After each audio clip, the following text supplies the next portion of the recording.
I was tightening a stair rail when I heard violent pounding on the door. "Mrs. Holloway, open up immediately. We're here to seize the property." I hadn't even processed the words when an officer held a thick stack of papers in front of me. "You're past due on 3 mortgage loans taken out in your name. If you don't vacate, we're required to enforce removal." My heart dropped hard. I had never borrowed a single dollar. My fingers trembled as I flipped to the first page. My signature, forged so perfectly it made my stomach twist. And on the last page was my husband's signature, Harold Holloway, the man who had died exactly 7 days ago. I gripped the papers tight. If Harold had dragged me into hell, I would climb my way back out myself. If you're still listening, tell me where you're watching from. Every comment you leave is another mark in this journey. And if this story has touched you, don't forget to hit like so it can reach even further. I froze in the doorway. My hand shook so hard I had to grab the railing just to steady myself. This house, the light blue one on the corner of Willow Creek, where Harold and I had lived for 35 years, had suddenly become a trap I never knew I was standing in. The officer said a few more procedural lines, his voice flat like he was reporting the weather, but I heard nothing except the loud thudding in my ears. Something had collapsed, and the sound of it drowned out everything else. When they left, I shut the door and slid down onto the cold wooden floor. I held the papers to my chest, swallowing the lump rising in my throat.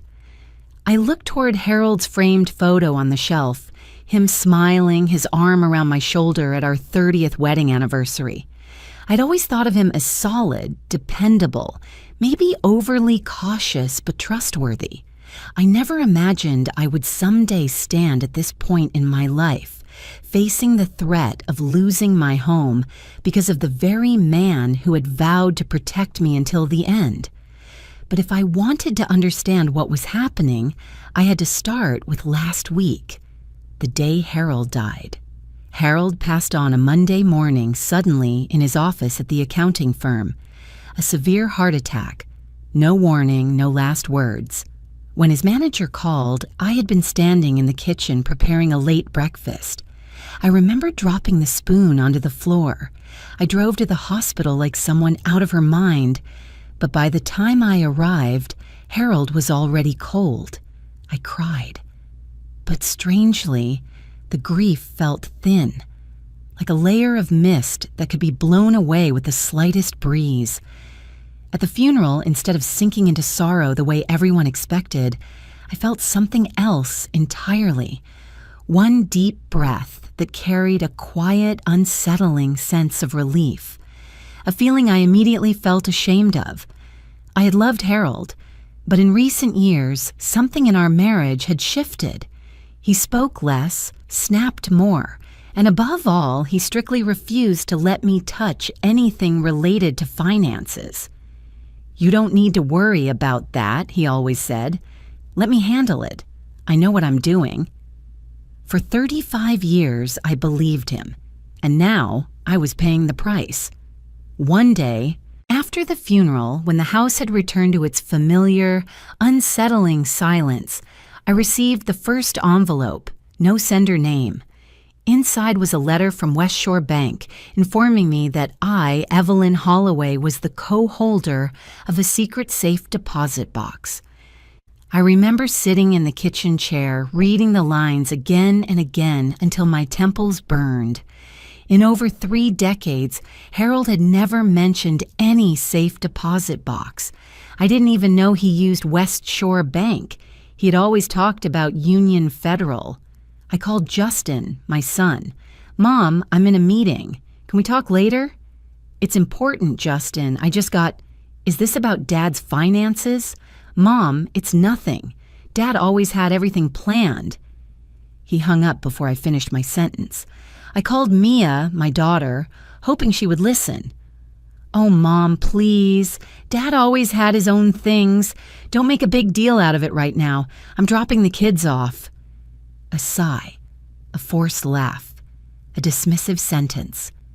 I went silent. Why were both of them acting like Harold had warned them? Or worse, like they already knew something and weren't telling me? That night, I couldn't sleep. Each time I closed my eyes, I saw Harold standing at the closet, fixing his tie for Monday morning, smoothing the collar, grabbing his keys, and saying the familiar line, "I need to stop by the bank. Won't be long." For 35 years, he had never missed a Monday morning trip. I once thought it was just a workplace habit. I even found it endearing. But that night, sitting alone in the dim living room, surrounded by the smell of old wood and warm yellow light, a chill crawled over my skin. Harold hadn't gone to the bank out of habit. He had gone because of something he didn't want anyone to know, something he didn't want me to know. I stood up and turned on the light in Harold's old office. His neatly arranged files lined the shelves. Everything was so orderly it felt emotionless. I opened drawers. Most were empty or filled with unrelated documents. But when I pulled the lowest drawer on the left, I found a strange hollow space, the perfect size for a small metal box. Harold had kept something there, and now it was gone. A cold, prickling sensation slid from the base of my skull down my spine. I shut the drawer, walked out, and stared at the envelope from the bank. A secret safe deposit box. Harold's secret. Something he had protected throughout our 35-year marriage without ever sharing with me. I picked up the phone and called West Shore Bank using the number on the letter. The employee's voice was gentle but cautious, as if she had been expecting my call. "Yes, Mrs. Holloway, we confirm you're the co-holder. You can schedule a time to access the box." I swallowed. "Earliest time available, please." "We have an opening. Thursday morning at 10. 2 days away, long enough to fall apart from worry.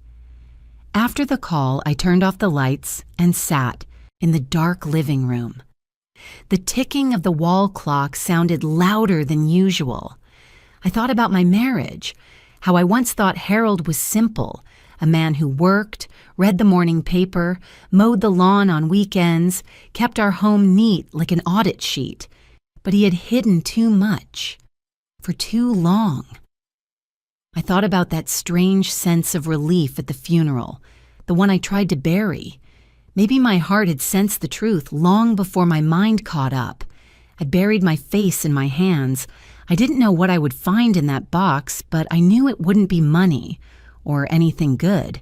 It felt like I was standing before a door sealed shut for years, and the key was now sitting in my lap. Thursday morning. That would be the moment everything shattered. And as I realized that, I heard myself whisper a sentence I didn't fully understand until much later. My life is about to be torn apart. I arrived at West Shore Bank nearly 30 minutes early. Not because I was eager, but because I couldn't bear to stay in that house filled with Harold's shadows. Portland's morning was gray and misty, a layer of drizzle blurring the bank's glass facade. I stood before the glass, seeing my reflection, a 66-year-old woman about to face a truth that could destroy 35 years of marriage. The automatic doors slid open as I approached. A cold gust of air rushed over me. The place smelled of new carpet, paperwork, and a faint trace of coffee. I had never stepped inside before, even though Harold came here every week as if it were his second home. For years, I simply smiled when he grabbed his keys and said, "I need to stop by the bank." I never asked why. Now I wished I had. A woman in a navy suit approached, her smile wide enough to feel unnatural. "Mrs. Holloway, we've been expecting you." Her voice was soft, but her demeanor made me feel like I was walking into a boardroom instead of a safe deposit area. "Yes, that's me." I tried to keep my tone steady. "Please follow me." She walked quickly, decisively. I followed, feeling like I was being led into an examination I hadn't agreed to. Passing rows of desks and small offices, I noticed employees stealing quick glances at me before looking away. A man signing paperwork paused mid-stroke as we walked by. It hit me then. Harold had been a frequent visitor here, very frequent, enough that everyone knew exactly who I was, and maybe they knew what I was about to discover. The woman led me to a heavy door that opened with both a key and a card. It slid aside to reveal a vault room lined with metal drawers stretching endlessly, each one like a silver tooth, uniform and silent. "We've prepared box number 312 for you," she said with a slight nod. "Call if you need anything." I watched her go. Her excessive politeness, the lowered eyes, the soft voice, felt like pity. She knew what I was about to face, and I didn't. When she left, I stood alone in the cold, sterile room. On the table sat a long metal box, neatly placed as if it had been waiting for me all this time. When I touched it, I nearly pulled back. It was heavier than I expected, almost like it was filled with stones. I dragged it closer. The metal rail made a dry clicking sound. I took a deep breath and opened the lid. Inside were 3 thick folders, arranged with Harold's usual precision. Even his deception was tidy, and on top lay a cream envelope, thick, familiar, the kind Harold used for anniversary notes, but the writing froze my blood. "Evelyn, if you're reading this..." I set the letter aside instantly. I couldn't touch it yet, not before I saw what was underneath. I opened the first folder. The rustle of paper echoed too loudly in the quiet room. Investment summaries appeared, red numbers everywhere, losses, heavy losses, nearly 10 years of failed investments. I covered my mouth to keep from making a sound. Harold had thrown money into funds I'd never heard of. Reckless entries, bizarre transfers, some like tossing money down a well. He didn't just fail, he hid his failures by doubling down. I opened the second folder. My heart pounded. I braced myself, but it wasn't enough. 4 home equity loans against our house. I reread it. Then again, each loan in my name, my signature so perfectly forged, it could have fooled me if I didn't know I'd never signed anything like it. The house I lived in might have belonged to the bank for years. Harold had turned our home into a cover for his losses. He used my name as a shield. My vision blurred.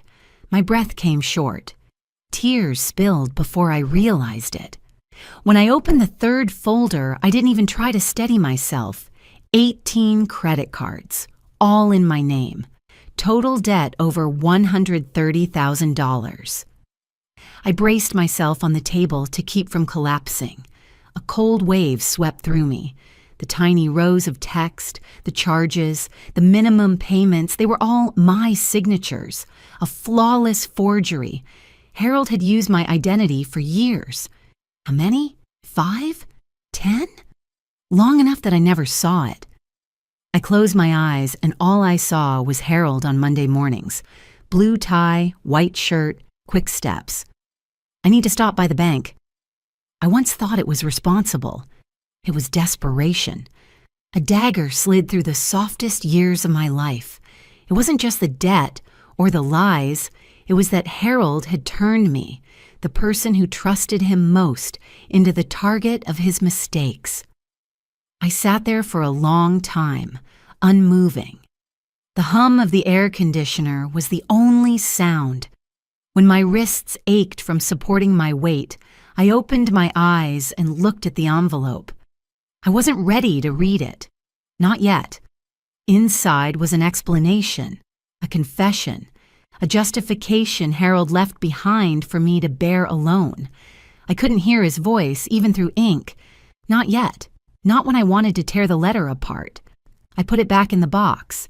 I needed air to stand up, to hold on to whatever strength I had left before my world cracked again. And in that moment, a truth settled heavily inside me. My 35-year marriage had never been what I thought it was, and the letter inside that box would change everything once I had the courage to open it. I closed the lid, turned, and walked out. The hallway light was warm, but it couldn't thaw the cold in my chest. I kept walking until the outside air hit my face. Only then did I notice my hands and legs were shaking. I got into my car, locked the doors, and sat still. The mortgages, the forged credit cards, the counterfeit signatures, all of it swirled in my mind like a storm I couldn't escape. I wanted to cry and scream all at once, but I swallowed it down. I couldn't fall apart yet, not when the whole truth was still hiding inside that letter. I started the engine, placed my hands on the wheel, and whispered, though no one was there, "Harold, what else did you leave for me?" But I didn't go back to the bank. Not today. I needed time to breathe, to prepare, to become strong enough to read that letter, the one that would mark the point of no return in my life. And I knew. Once I opened it, I would no longer be the woman Harold once knew. I would become the one who faced him long after he was in the ground, and I would uncover the full truth, no matter the cost. I left the bank with the heavy metal box in my arms, but it took a long time before I had the courage to open it again. I kept it in Harold's old office, the room that always smelled of paper and oak, just the way he liked it. But every time I looked at it, my chest tightened as if someone's hand were squeezing my ribs. I knew the letter was inside, waiting. I knew the words would not only explain, but tear apart the softest memories I had left. I avoided it for 2 days. 2 days passed in a half-conscious state, doing things without truly being present in any of them. I made breakfast then, forgot to eat. I stood on the porch watching neighbors walk their dogs, heard them greet me, and responded only with an absent-minded, I tried to maintain a normal rhythm so I wouldn't fall apart, but the box still sat there like a wound that wouldn't stop bleeding. On the 3rd day, I woke up at 5 a.m., when Portland's sky was still a deep blue, quiet like a lake untouched by wind. I felt that if I kept avoiding it, I would lose the strength to read it at all. Fear could rip me in two, but uncertainty was even worse. I turned on the office light. The soft yellow glow spread across the wooden desk, tracing a thin outline of light around the box. My hand trembled as I lifted the lid. The letter lay on top, right where I had placed it before leaving the bank. The cream-colored paper was neatly folded, edges crisp. Harold had always done everything so meticulously. I took a breath, pulled out a chair, and sat down. When I opened the letter, it felt as if Harold were standing right behind me, silently watching. A chill ran down my spine, but I read, "Evelyn, if you're reading this, I'm no longer with you." I stopped. My chest tightened. Even though everything he had done had pushed me to the edge, that tone, that way he said my name, still carried a piece of the man I once loved. I went on. "I'm sorry. There's no way to say this without hurting you. 8 years ago, I invested in something everyone called a sure win. I believed in it too much, and I was wrong." My eyes stung. 8 years ago. That was when Harold began changing. The nights he sat for hours in the office, the times he stayed up until morning staring at the computer screen, the sudden outbursts followed by quick apologies. Everything began around then. I thought I could fix it. Then I thought I just needed a little more time, but one investment led to another and one debt stacked on the next. I opened cards, I took out loans, I used your name. Not because I wanted to hurt you, Evelyn. I just wanted to keep us from collapsing until I found a way to make it right. I lowered the letter, my palms damp with sweat. Those words felt like poison seeping into my mind, layers of emotion piling over one another: anger, pity, confusion, heartbreak. He used my name to cover his mistakes, not once, not for a single debt, but for years. I swallowed hard and continued. I know I put you in an unforgivable position, but I was afraid, Evelyn. Afraid that if I told you, you would leave me. Afraid of the way you'd look at me, eyes full of disappointment. So I hid it. I gripped the edge of the letter. Couldn't bear it. Harold always used that excuse. But what about me? Who cared whether I could bear it? I knew my heart condition was getting worse. I could feel time running out. I should have confessed. I should have let you prepare.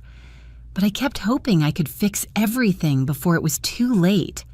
Then, my time ran out. A tear fell onto the edge of the paper. I wiped it quickly, but the pain spread like a bruise. Harold had spent the last years of his life not only drowning in debt, but terrified of facing the truth, and he left the weight of it on my shoulders like a boulder. Evelyn, you will hate me. I deserve that. I did the worst thing a husband can do. I made you pay for my mistakes. I could hear my heartbeat, loud not from pain but from rising anger. I can leave you only this. Find the red file. It contains what you need to protect yourself. I stopped, eyes scanning the final line. I'm sorry. I love you. Even though that love couldn't save you from me. When I folded the letter, I had to put a hand over my heart to keep from collapsing. Part of me wanted to throw it away, tear it into shreds and burn it. Another part, the part that had loved Harold for 35 years, wanted to hold it close like a final relic. But the strongest feeling was anger. Anger at being betrayed. Anger at being treated like someone too fragile to face the truth.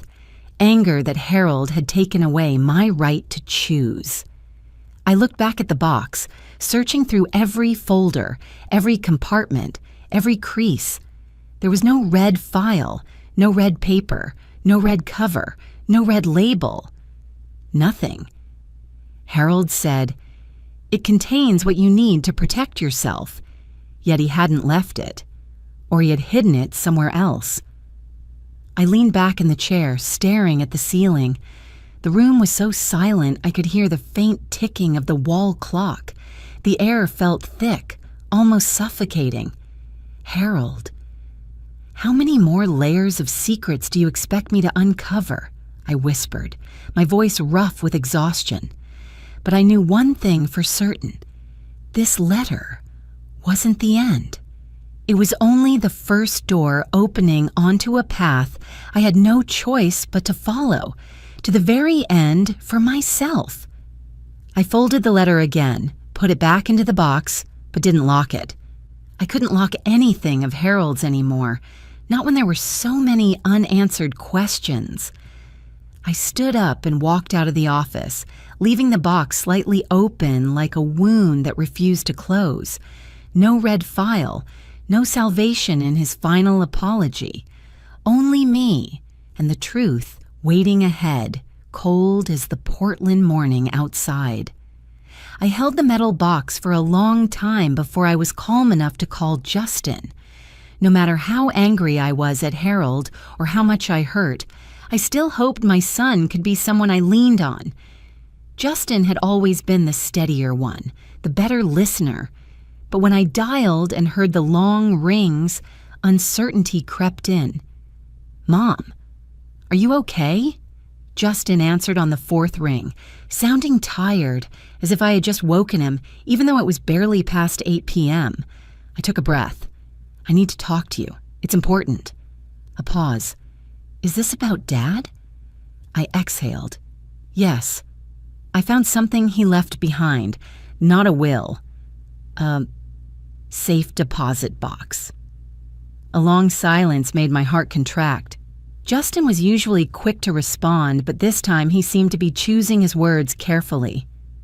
If it's financial stuff, Mom, Dad always handled that. You're just stressed, he said, voice too controlled, too calm. It unnerved me. Justin, I said softly, your father took out 4 mortgages on the house, in my name. I never signed anything. There are credit cards he opened, investments he lost. I have papers. He wrote a letter admitting it. Another silence. Then a small laugh, strained, uneasy. It made my skin crawl. Mom, you're imagining things. Dad wasn't like that. One sentence, like someone had thrown ice water in my face. Imagining? You think I made this up? I have the documents, the forged signatures, the... Mom, he cut in sharply. Dad was an honest man. Everyone knows that. Maybe the bank made a mistake, or someone tricked him. Don't jump to conclusions. I sat down at the kitchen table, feeling my entire body grow heavier. You don't believe me? Justin sighed, long and weary. I believe Dad. The phone nearly slipped from my hand. One short sentence shattered everything I had been hoping for. I called Mia next, even though my heart had already cooled. She was always the more emotional one, more sensitive.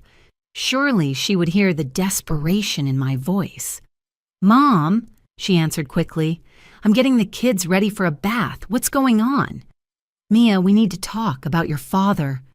Her tone changed instantly. What now, Mom? What else do you want to say after this whole week?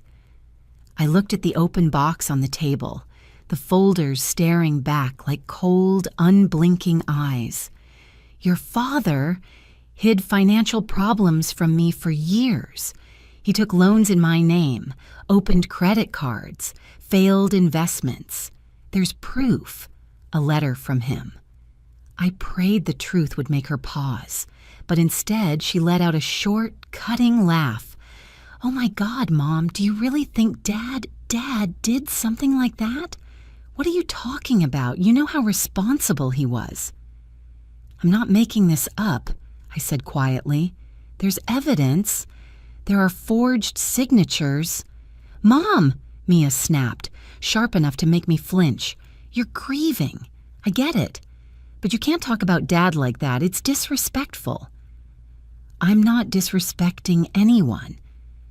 You're being selfish, she pressed on, voice hardening. Dad took care of this family. You know that.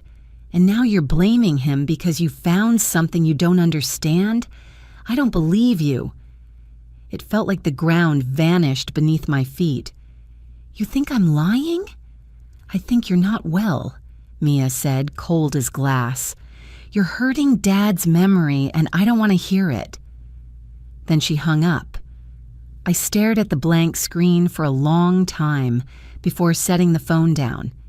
Every bit of warmth drained from my body, leaving only cold space. My 2 children, the biggest parts of my life, didn't believe me, or rather, they refused to believe the truth. To them, Harold was still the perfect father, the steady figure they had admired their whole lives, and I was just a grieving woman imagining monsters out of grief. That night, rain began to fall, tapping softly against the living room window. I sat in the dark, no lights on, watching the streaks of water slide down the glass like cracks forming across the surface. The silence in the house made the rain louder, like the breathing of someone in pain. I thought of the look in Harold's eyes those last years. Sometimes he stared at me as if he wanted to confess something, but swallowed it instead. I once thought it was stress, work, age. Now I knew. It was fear. Fear of being found out.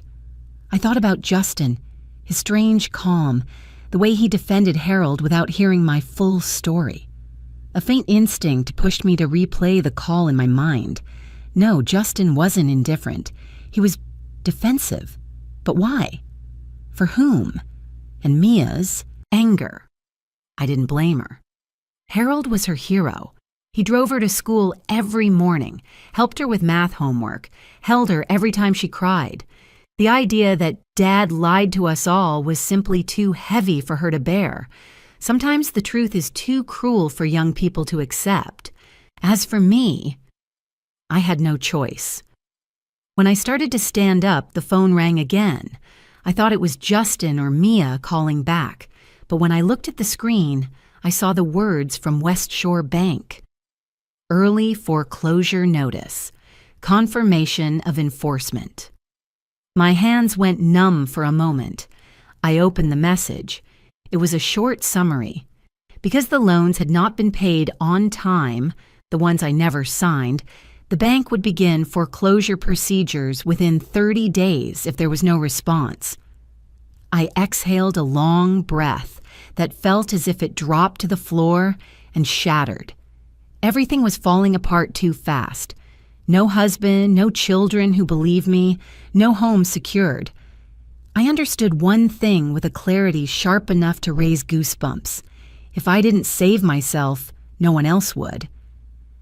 I stood up and turned on the living room light. The warm yellow glow fell over the metal box waiting on the table, like a reminder that the path I needed to walk had only just begun. No matter how angry, how hurt, or how alone I felt, I had to stand firm, because if Harold had left me a battlefield, then I would fight until the very end to reclaim my own life. The next morning, I woke with the heavy sensation of someone who had climbed through a long, dark slope. The foreclosure notice sat on the kitchen table beside a cup of coffee I hadn't touched. Everything felt like a warning that I no longer had time to hesitate. I needed someone on my side, someone who understood the law, someone who understood the kind of damage I was carrying. I remembered the advice of a neighbor who once went through a financial dispute with her ex-husband. She had mentioned a female attorney downtown in Portland, Rebecca Ortiz, a specialist in financial abuse within marriage. She said, "If anyone can help you, it's her." I took out the business card she had given me and dialed. The woman's voice on the other end was steady, quick, and sounded accustomed to dealing with clients on the verge of panic. She asked a few basic questions, then scheduled an appointment with me that very afternoon. I drove into downtown, misty rain speckling the windshield, heavy oak leaves drooping with water along the roadside. Portland in the rainy season always felt as if it collected the world's sadness and spread it across rooftops. But I couldn't take in the scenery anymore. All I knew was that I was searching for a final lifeline. The building where Rebecca worked had large glass panels and long steel lines, cold but strong. I stepped inside, hands wet from rain, feeling myself slowly descend into the white, chilled brightness of office hallways. At the reception area, a brown-skinned woman with neat curls and a black suit stood as I walked in. "Mrs. Holloway?" she asked. Her voice was warm but sharp, like a wire pulled just tight enough. "Yes," I answered. "I'm Rebecca Ortiz. Please come in." Her office had large windows overlooking the traffic below, and the late afternoon light filtered through the rain in blurred streaks. Rebecca gestured for me to sit, then pulled a small leather notebook from her drawer. "Tell me everything," she said, "from the beginning to the end. Don't leave anything out." I nodded, then began speaking. My voice was weak and broken at first, but when I opened the folder of documents I brought, when the numbers, the signatures, and Harold's letter lay between us, the story poured out on its own. I told her about the mortgages, the forged credit cards, the failed investments, and finally the letter he left behind. Rebecca listened without blinking. She didn't show pity, didn't interrupt. When I finished, she set her pen down. "Evelyn," she said gently. This is a very typical case of financial abuse in marriage, but its scale is greater than most I've seen. Abuse? I repeated, tilting my head slightly. The word tightened my chest. Yes, when a spouse secretly destroys the other's finances, steals their identity, creates debt behind their back, uses forged signatures, that is abuse. And your case is severe. I looked down at my hands. I didn't know anything. I lived with him for 35 years. Financial abusers are often excellent at hiding things, Rebecca said slowly. They don't need violence, they only need control of information. My throat grew hot. Harold hadn't just hidden things. He had stripped me of the right to know, the right to decide, the right to live freely. Rebecca continued, "You can win this, but we must prove you didn't sign any agreements, and we must prove you had no knowledge and that your signature was forged. I have bank records and Harold's letter." Rebecca nodded. "Good, but we need more. You'll have to gather receipts, statements, documents from the past 10 years, everything related to your family's finances." 10 years? The words chilled me. How could I possibly gather things Harold had controlled entirely? "Did Harold keep any notes?" she asked. "I haven't searched thoroughly," I said. "His office is still untouched." "Then start this evening," she replied. "Find anything that could serve as evidence. I'll send you a detailed list." I nodded, even as my heart pounded. I was afraid to return to that room, afraid of finding memories I once trusted now turned into masks. We talked for a while longer, and then I stood to leave, but Rebecca stopped me. "Evelyn," she said quietly, "this journey won't be short. It won't be easy. It will force you to face things even more painful than what you found in that box. You'll get angry, exhausted, maybe even want to quit." I met her eyes. "But I have to save my home, my name." "Not only that," Rebecca said, "you're saving the rest of your life, and you cannot collapse." I gripped the strap of my purse. "I have nothing left to lose." Rebecca nodded. "That is exactly when people become strongest." As I drove home, the rain grew heavier. Drops pounded the windshield, blurring everything as if the world outside were melting. Part of me wanted to drive fast and get home quickly. Another part wanted to turn the car around, leave Portland and start a new life in some small town. But I knew I couldn't. Not now. I parked under the porch and stepped inside, my heart heavy as lead. Harold's office was dark. The door cracked open as if inviting me, or daring me, to enter. I turned on the light. The smell of oak and old paper filled the room. Everything looked the same as before, but as I examined it carefully, I noticed something familiar. A brown leather notebook with a slightly peeling corner tucked in the bottom drawer. It hadn't been there the day before.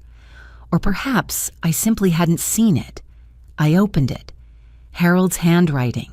So familiar it made my heart jolt. But the content inside chilled me.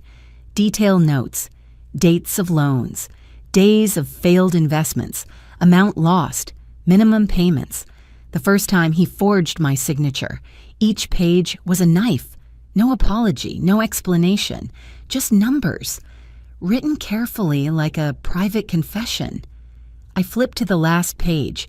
He had drawn a heavy line under a note.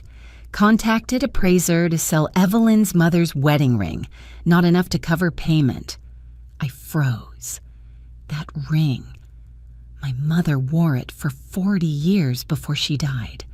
I kept it as my most precious keepsake. I never imagined Harold would even touch it. But he had gone to get it appraised. He hadn't sold it, but he had considered it. The thought made my knees weak, but I didn't scream. I just stood there trembling. It took time before I could steady myself again. I knew I needed to gather everything. I needed to be stronger than the betrayal. I collected the notebook, stacked the documents in the box, clipped each file Rebecca required. When I walked out of the room, I felt as if I had aged years in one afternoon. But there was something else inside me, a faint spark, small but real. I was no longer standing in Harold's shadow. I was stepping out on my own, shaken, unsteady, but stepping forward regardless. And in that moment, I knew Rebecca was right. I had nothing left to lose.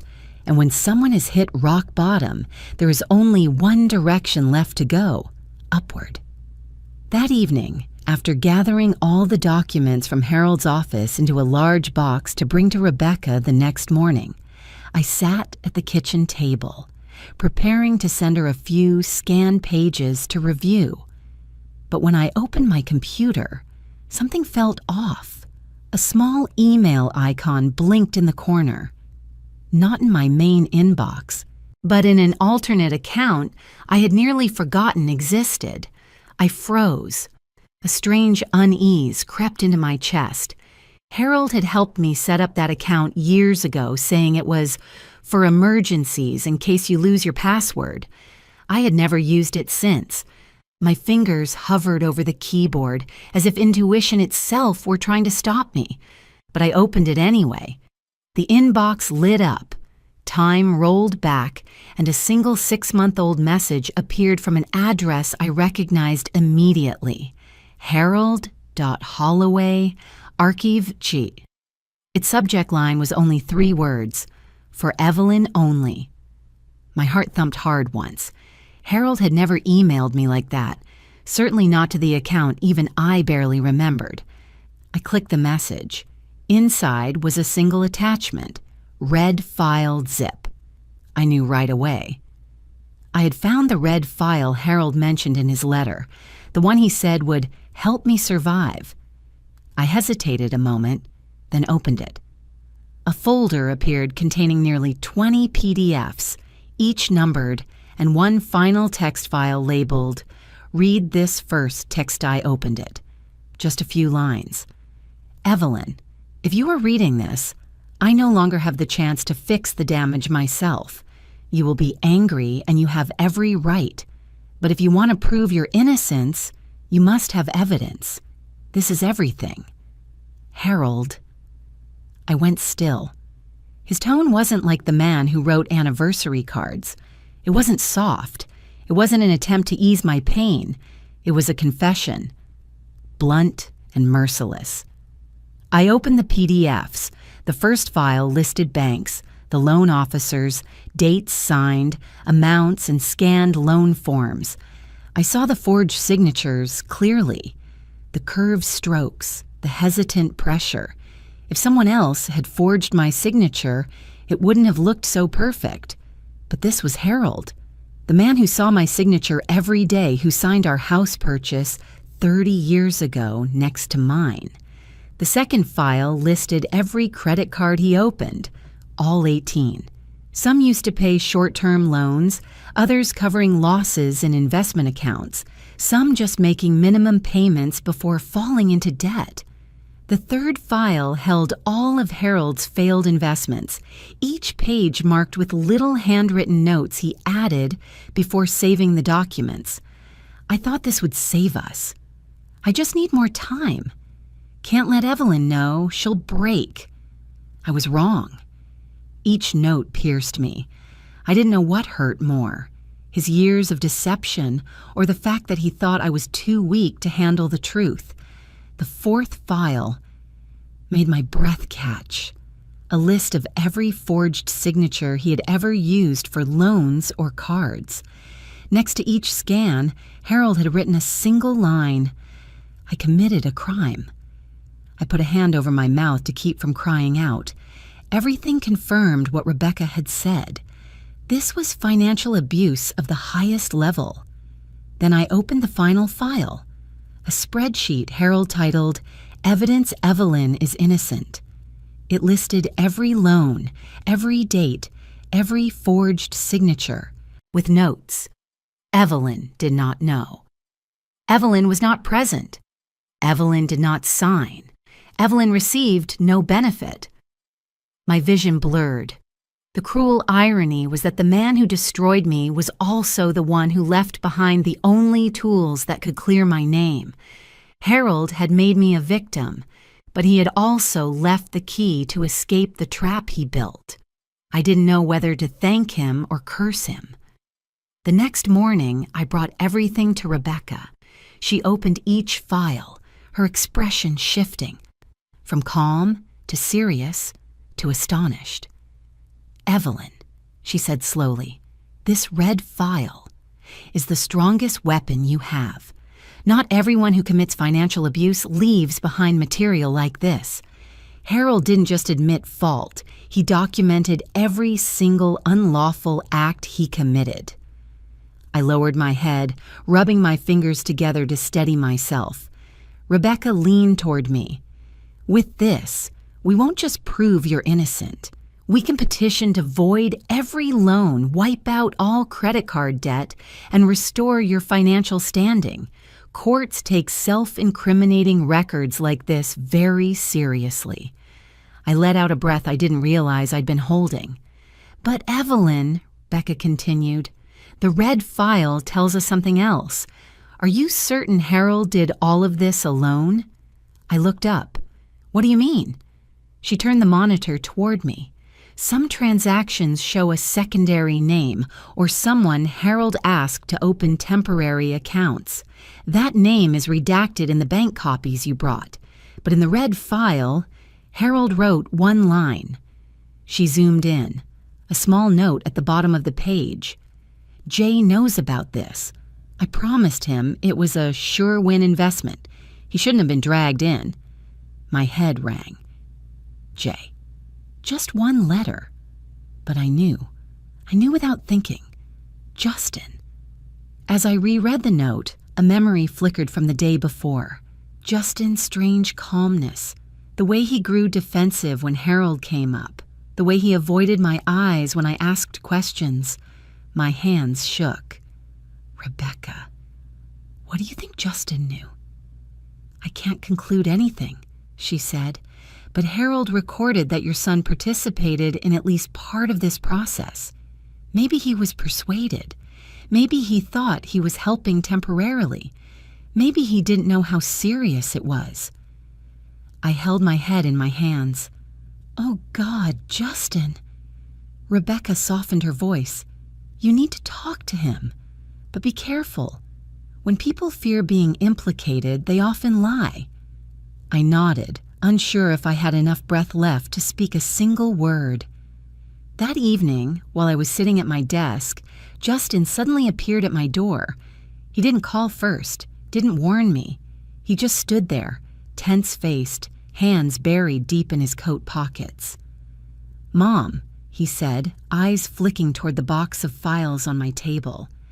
"I heard you're investigating something. I need to know what you found."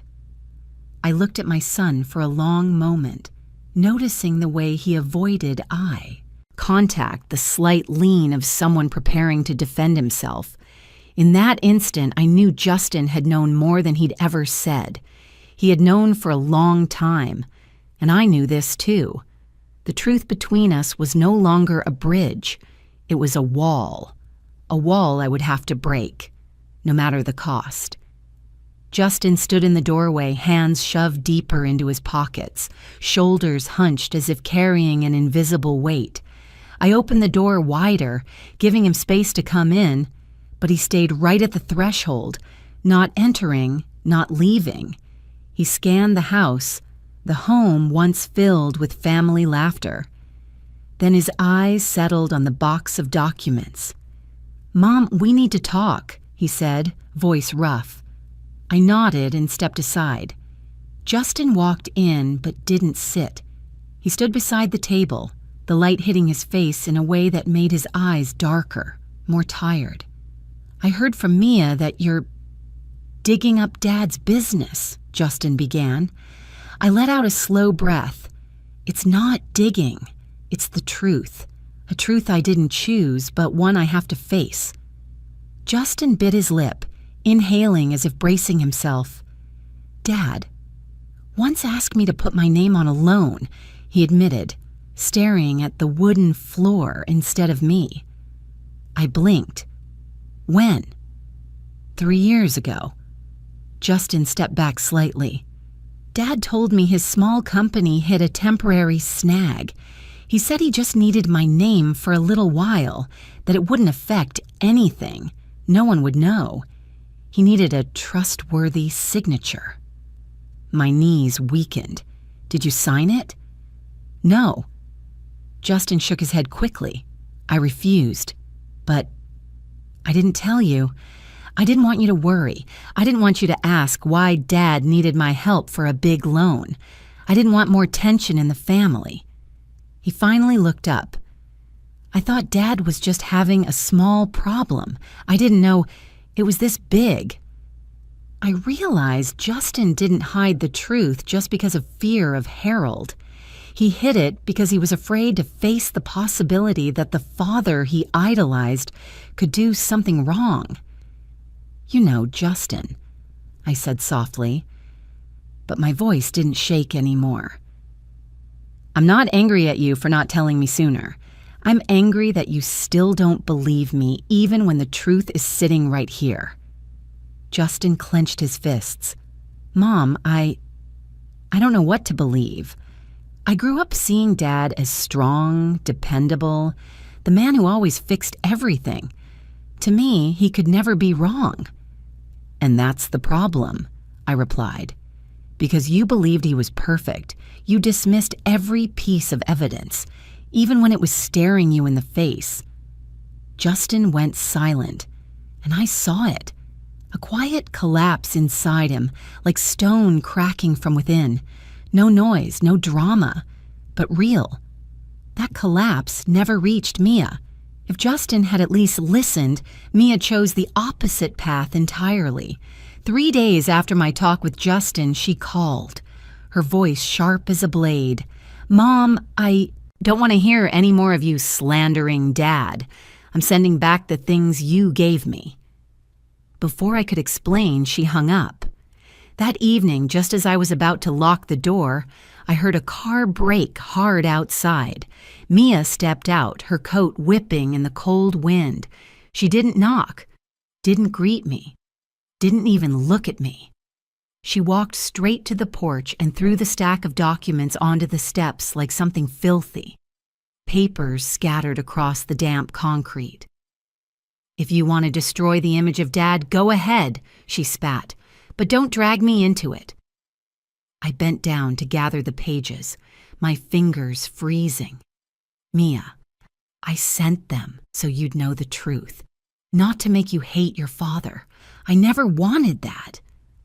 But that's exactly what you're doing, Mia shouted, tears spilling, though she backed away as if afraid I'd touch her. Dad can't defend himself anymore, and you're turning him into a monster. I won't accept it. She turned, climbed into her car, and slammed the door so hard it felt like the sound hit me in the chest. When she sped off, I stood alone in the entryway, Portland wind cutting cold around me, papers scattered at my feet. I didn't pick them up right away. I watched the road in the direction Mia had driven, feeling emptiness expand inside me.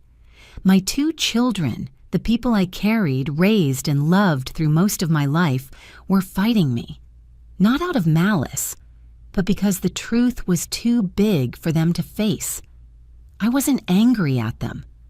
I was devastated that Harold had made me the bearer of the bad news, the one forced to shatter the illusion he'd built in their minds.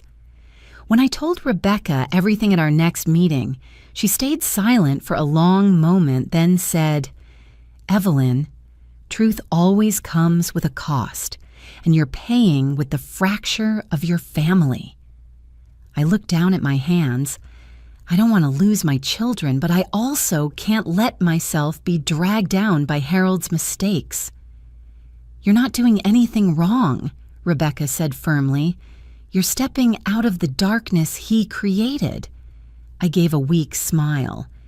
But my children, they're still standing inside that darkness.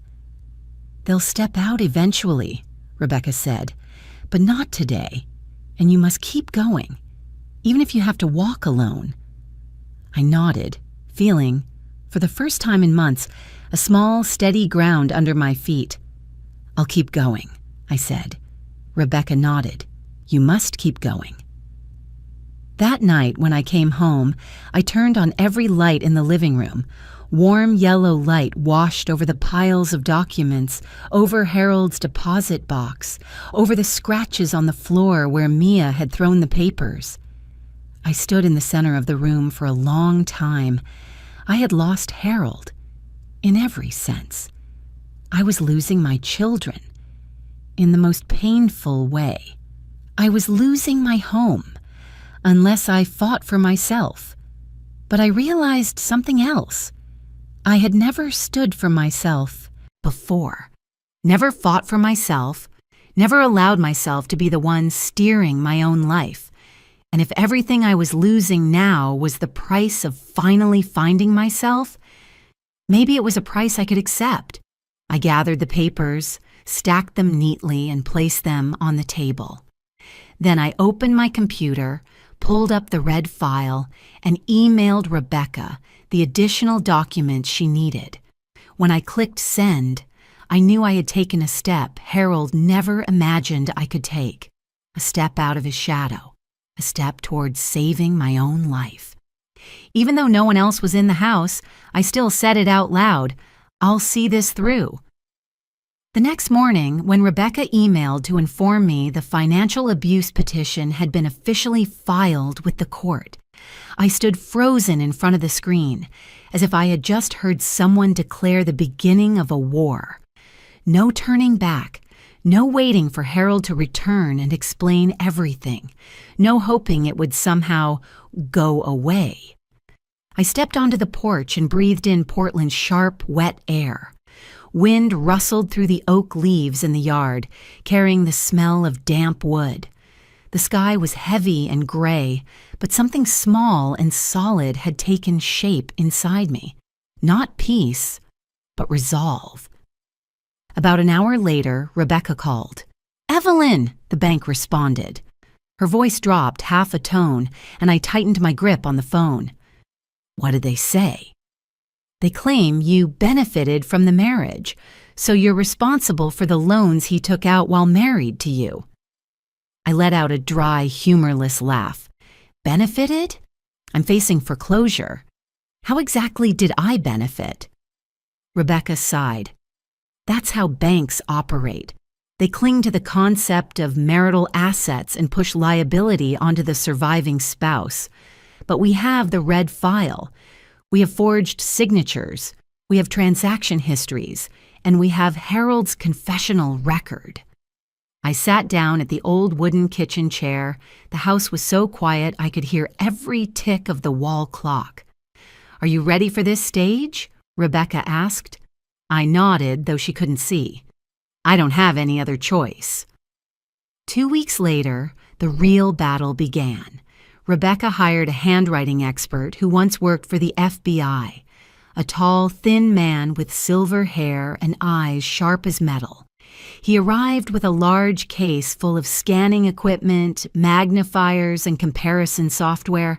"I'll need every genuine signature you've written in the last 15 years, he said. I dug through everything: library cards, hospital registration forms, volunteer certifications at the community center, even Christmas cards I'd signed for neighbors. Harold had always told me not to worry about paperwork, so my authentic signatures weren't as numerous as his. As the expert compared them, I stood beside him, feeling my chest tighten with every breath. He ran a magnifier across the curves of each real signature and said clearly, "Your real signature is steady, downward strokes even, spacing consistent." Then he opened the documents Harold used to obtain loans. It felt like someone was peeling skin from my wrist, slowly, deliberately. "This signature is not yours," he said, marking it. "This one isn't either. Different pen pressure. The pen movement is completely different. This is sophisticated forgery, but still forgery." He worked for 4 straight hours without taking a break. By the end, he stacked all the documents into 2 piles. "Mrs. Evelyn," he said, "92% of the signatures in the bank files are not yours. I'll prepare a detailed report with technical analysis for the court." I looked at the 2 piles, feeling my eyes sting. One pile held the real signatures, few, simple, scarce. The other held the forged ones, identical to mine in a way that chilled me. All of them had been used by the man I once trusted completely. I felt both pain and relief. Relief because the truth had been confirmed by an expert. Pain because Harold had practiced my signature until he mastered it, which meant he forged me, not once, but many times. "Thank you," I said, my voice hoarse. He shook his head. "You're stronger than most people I've met." I couldn't tell whether it was a compliment or condolences, but the bank didn't stay quiet. 3 days later, I received a large envelope. No logo, no sender name. Inside was a typed letter. "Mrs. Holloway, we warn you to stop spreading false accusations and distorting financial records. This behavior indicates signs of collusion and intentional evasion of responsibility." I read it once, then again. I let out a laugh with no joy at all. Collusion, evasion. I was the only person in the house who hadn't signed a single thing. But to them, I was the easiest target to push around. An older widow who didn't know the law, who had no one to protect her. They had no idea I had found myself in this battle. I took a photo of the letter and sent it to Rebecca. Just minutes later, she called me. "Evelyn, this is intimidation. We'll strike back. The red file will be the centerpiece. The bank can't deny the existence of documents Harold left behind." "What do you want me to do?" "Keep every piece of correspondence and prepare yourself. The first court date is coming." I began to change myself quietly. I was no longer the woman who waited for Harold to bring home the money, waited for him to explain the finances, believed blindly that he was always right. I started reading every line of law Rebecca sent me. I learned to interpret legal terms. I tagged documents with color tabs. I printed files, arranged them by timeline, and noted every loan and every forged signature. Each morning, I made coffee, opened the documents, and worked as if everything depended on me, because it did. Every afternoon made me feel 10 years older, but I also felt something else. I was steadier than I had ever been. No more trembling at Harold's name. No more fear of what my children thought.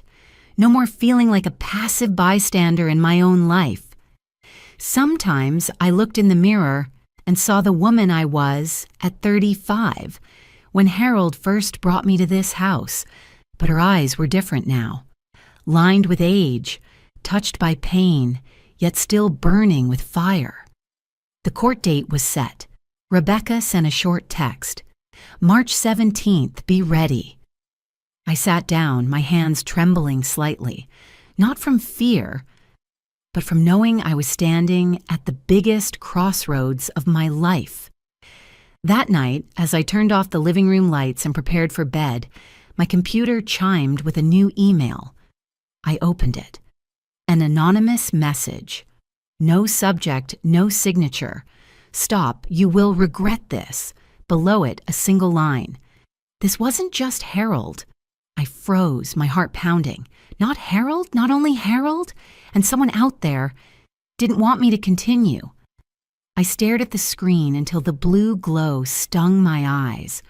But instead of frightening me, the message fueled something I had been building day by day. Anger. Stubbornness. The determination of a woman who had been pushed to the bottom and feared nothing anymore. I closed the laptop, stood up, and whispered firmly, "I'm not stopping, whoever you are." On the morning of the hearing, I woke before the alarm could ring. Dim Portland lights seeped through the curtains, covering the room in the somber gray of March. I sat up slowly, feeling the weight of the day settle over my shoulders. More than a year of gathering evidence, confronting my children, fighting the bank. All of it led to this moment. I put on the navy coat Rebecca recommended, tied my hair back, and studied myself in the mirror a little longer than usual. The woman looking back had a face marked by experience, eyes no longer trembling, though not entirely hardened. Something soft remained, perhaps regret. Regret for a 35-year marriage, regret for children forced to see a new picture of the father they loved. I left the house early. A light rain fell. Drops hit the windshield like suspended punctuation marks in an unfinished story. The courthouse parking lot was crowded, more than I expected. Financial cases always drew quiet, watchful attention. Before I could enter the building, I saw Justin standing in the hallway. Gray shirt, hands in his pockets, shoulders slumped. His face looked exhausted, but when he noticed me, he straightened a little. "Mom," he said softly. I nodded. "Thank you for coming." He opened his mouth to speak, but the click of heels echoed behind him. Mia appeared, more makeup than usual, but eyes swollen, as if from sleepless nights. She avoided my gaze. "I just want to see how this ends," she said. That was all. But it was the closest she had come to me since everything began. The courtroom was packed. 2 rows of benches, every seat filled, whispers floating in the air as Rebecca, her team, and I entered. It felt like stepping onto a stage, except the lights were cold fluorescent bulbs, not warm amber lamps. Across the aisle, the bank representative sat stiffly, faces carved from stone, a cluster of polished lawyers, each with a laptop, each with eyes sharp as blades. They didn't look at me like a victim. They looked at me like a threat. The judge entered. The gavel struck. The hearing officially began. The bank's attorney opened with predictable words. "Your Honor, under Oregon law, marriage constitutes a financial community. Therefore, Mrs. Evelyn Holloway is legally responsible for all loans and debts incurred during the marriage, regardless of who signed." He recited the lines without emotion, formulas instead of arguments, but each word pierced me like a pin. He continued. Furthermore, there is no evidence that Mrs. Holloway was entirely unaware of these transactions. We suspect implicit consent, perhaps even collusion. I heard a faint hiss behind me, Mia whispering, "They're accusing Mom." Rebecca rose, tapping the table lightly before stepping forward.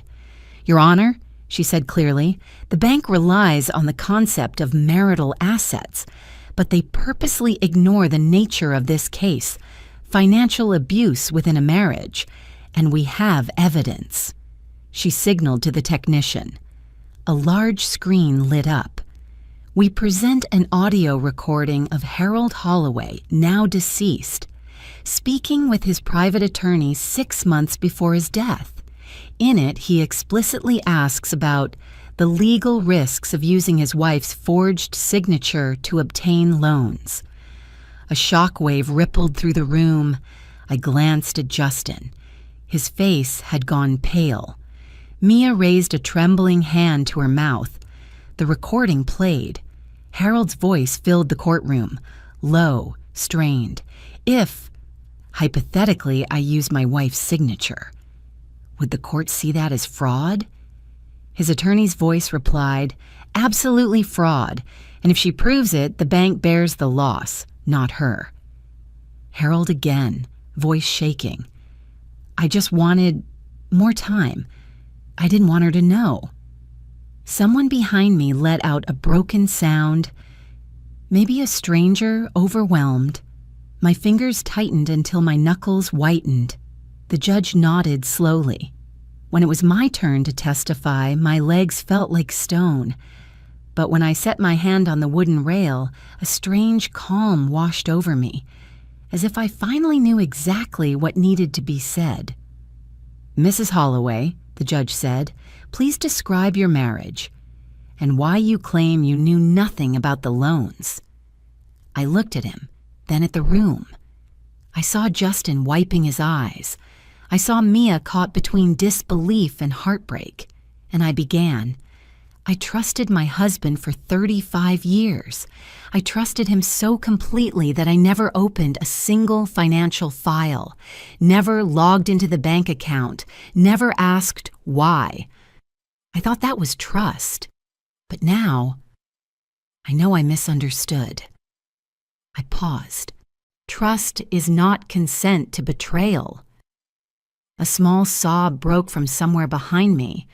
Justin covered his face with his sleeve, shoulders shaking. I spoke of the hidden papers, the Monday bank trips, the times Harold told me, "Don't worry, I'll handle it." I told them about the foreclosure notice, the moment my world collapsed because of the man I loved, not as a plea, not as a lament, as the truth. Rebecca presented the red file. She laid each document before the court. Real and forged signatures, Harold's handwritten confessions, his failed investments, and the ledger of deception he left behind. Mia stood abruptly, her eyes shattered. "Mom was telling the truth," she whispered. Dad did all of this." I wanted to hold her, but she sat back down, trembling. After nearly 3 hours, the judge rose, gathering the documents. The court has reviewed the evidence, testimony, and the self-recorded admissions of the late Mr. Harold Holloway. This court finds Mrs. Evelyn Holloway bears no legal or personal responsibility for the loans. My heartbeat slowed to a steady, heavy thud. All mortgages, credit debt, and financial obligations resulting from forged signatures are hereby voided. I closed my eyes. The property, including the house, is fully restored to Mrs. Evelyn Holloway. I exhaled a breath I felt I'd been holding for years. Rebecca placed a hand on my shoulder. "You did it." I turned and saw Justin rise, his face wet with tears. Mia was crying too, but her eyes now held no doubt, only sorrow, only understanding. I stepped outside the courtroom. The sunlight was brighter than I remembered. I stood on the stone steps as my children approached slowly. They didn't speak. They didn't hug me. They didn't apologize. They just stood beside me. Two silhouettes struggling to rebuild their understanding of the world. I had won, but I had also lost a part of my family, because sometimes the truth is more merciless than anything I ever imagined. I gripped my bag strap, lifted my chin, and walked down the steps carrying both the victory and the ache that had no name. That afternoon, after the hearing, I returned to my home, the home that had nearly been swallowed by a whirlwind of debts I never created. When I opened the door, I felt the familiar quiet, but it no longer pressed on my chest the way it used to. The late sunlight slipped through the curtains, bathing the room in a warm, golden hue. For the first time in months, I felt like I could breathe without pain tightening in my chest. I made myself a cup of herbal tea, set it on the table, and settled into the old armchair. I thought I would sit there for a long while, letting my body and mind slowly recognize that I had truly climbed out of the abyss. But not even 5 minutes passed before the doorbell rang. I assumed it was a neighbor checking in, or perhaps Rebecca stopping by. But when I opened the door, I saw Mia standing there. She was still wearing the outfit she'd had on at the hearing. Her eyes were red, her nose flushed, mascara smudged faintly down her cheeks. The evening wind tossed her hair and she held her purse tightly to her chest as if she were afraid something inside might break. "Mom," her voice cracked. I'm sorry." I stood still. I didn't know how long I'd been waiting for those words.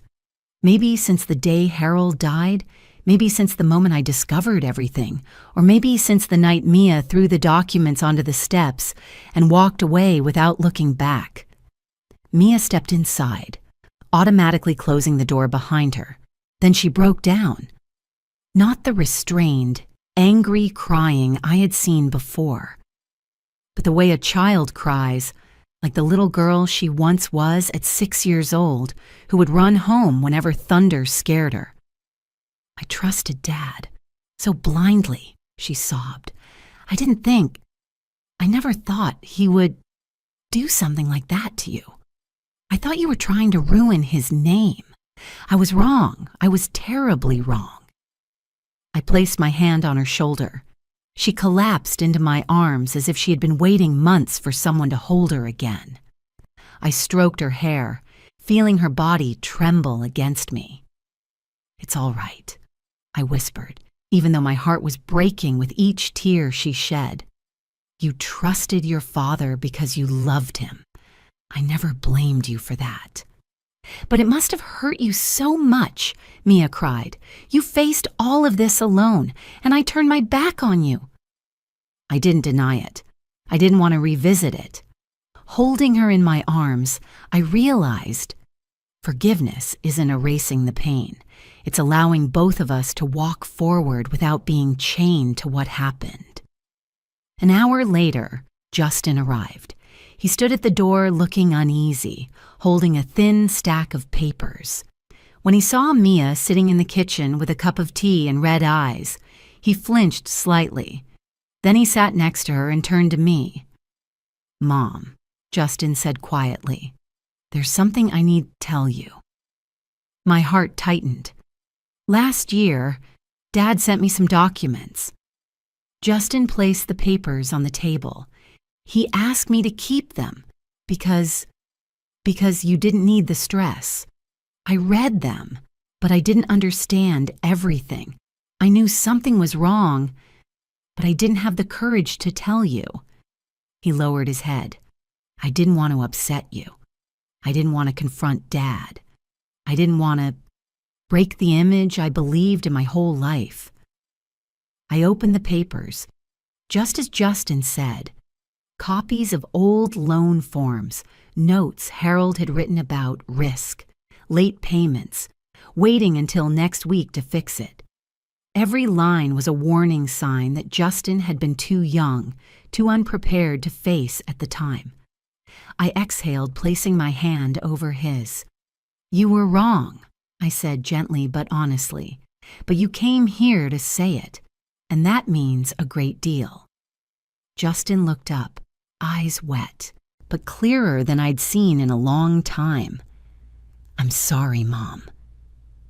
For the first time in months, the three of us sat together, not as fractured pieces of a broken family, but as people trying to find their way back to one another.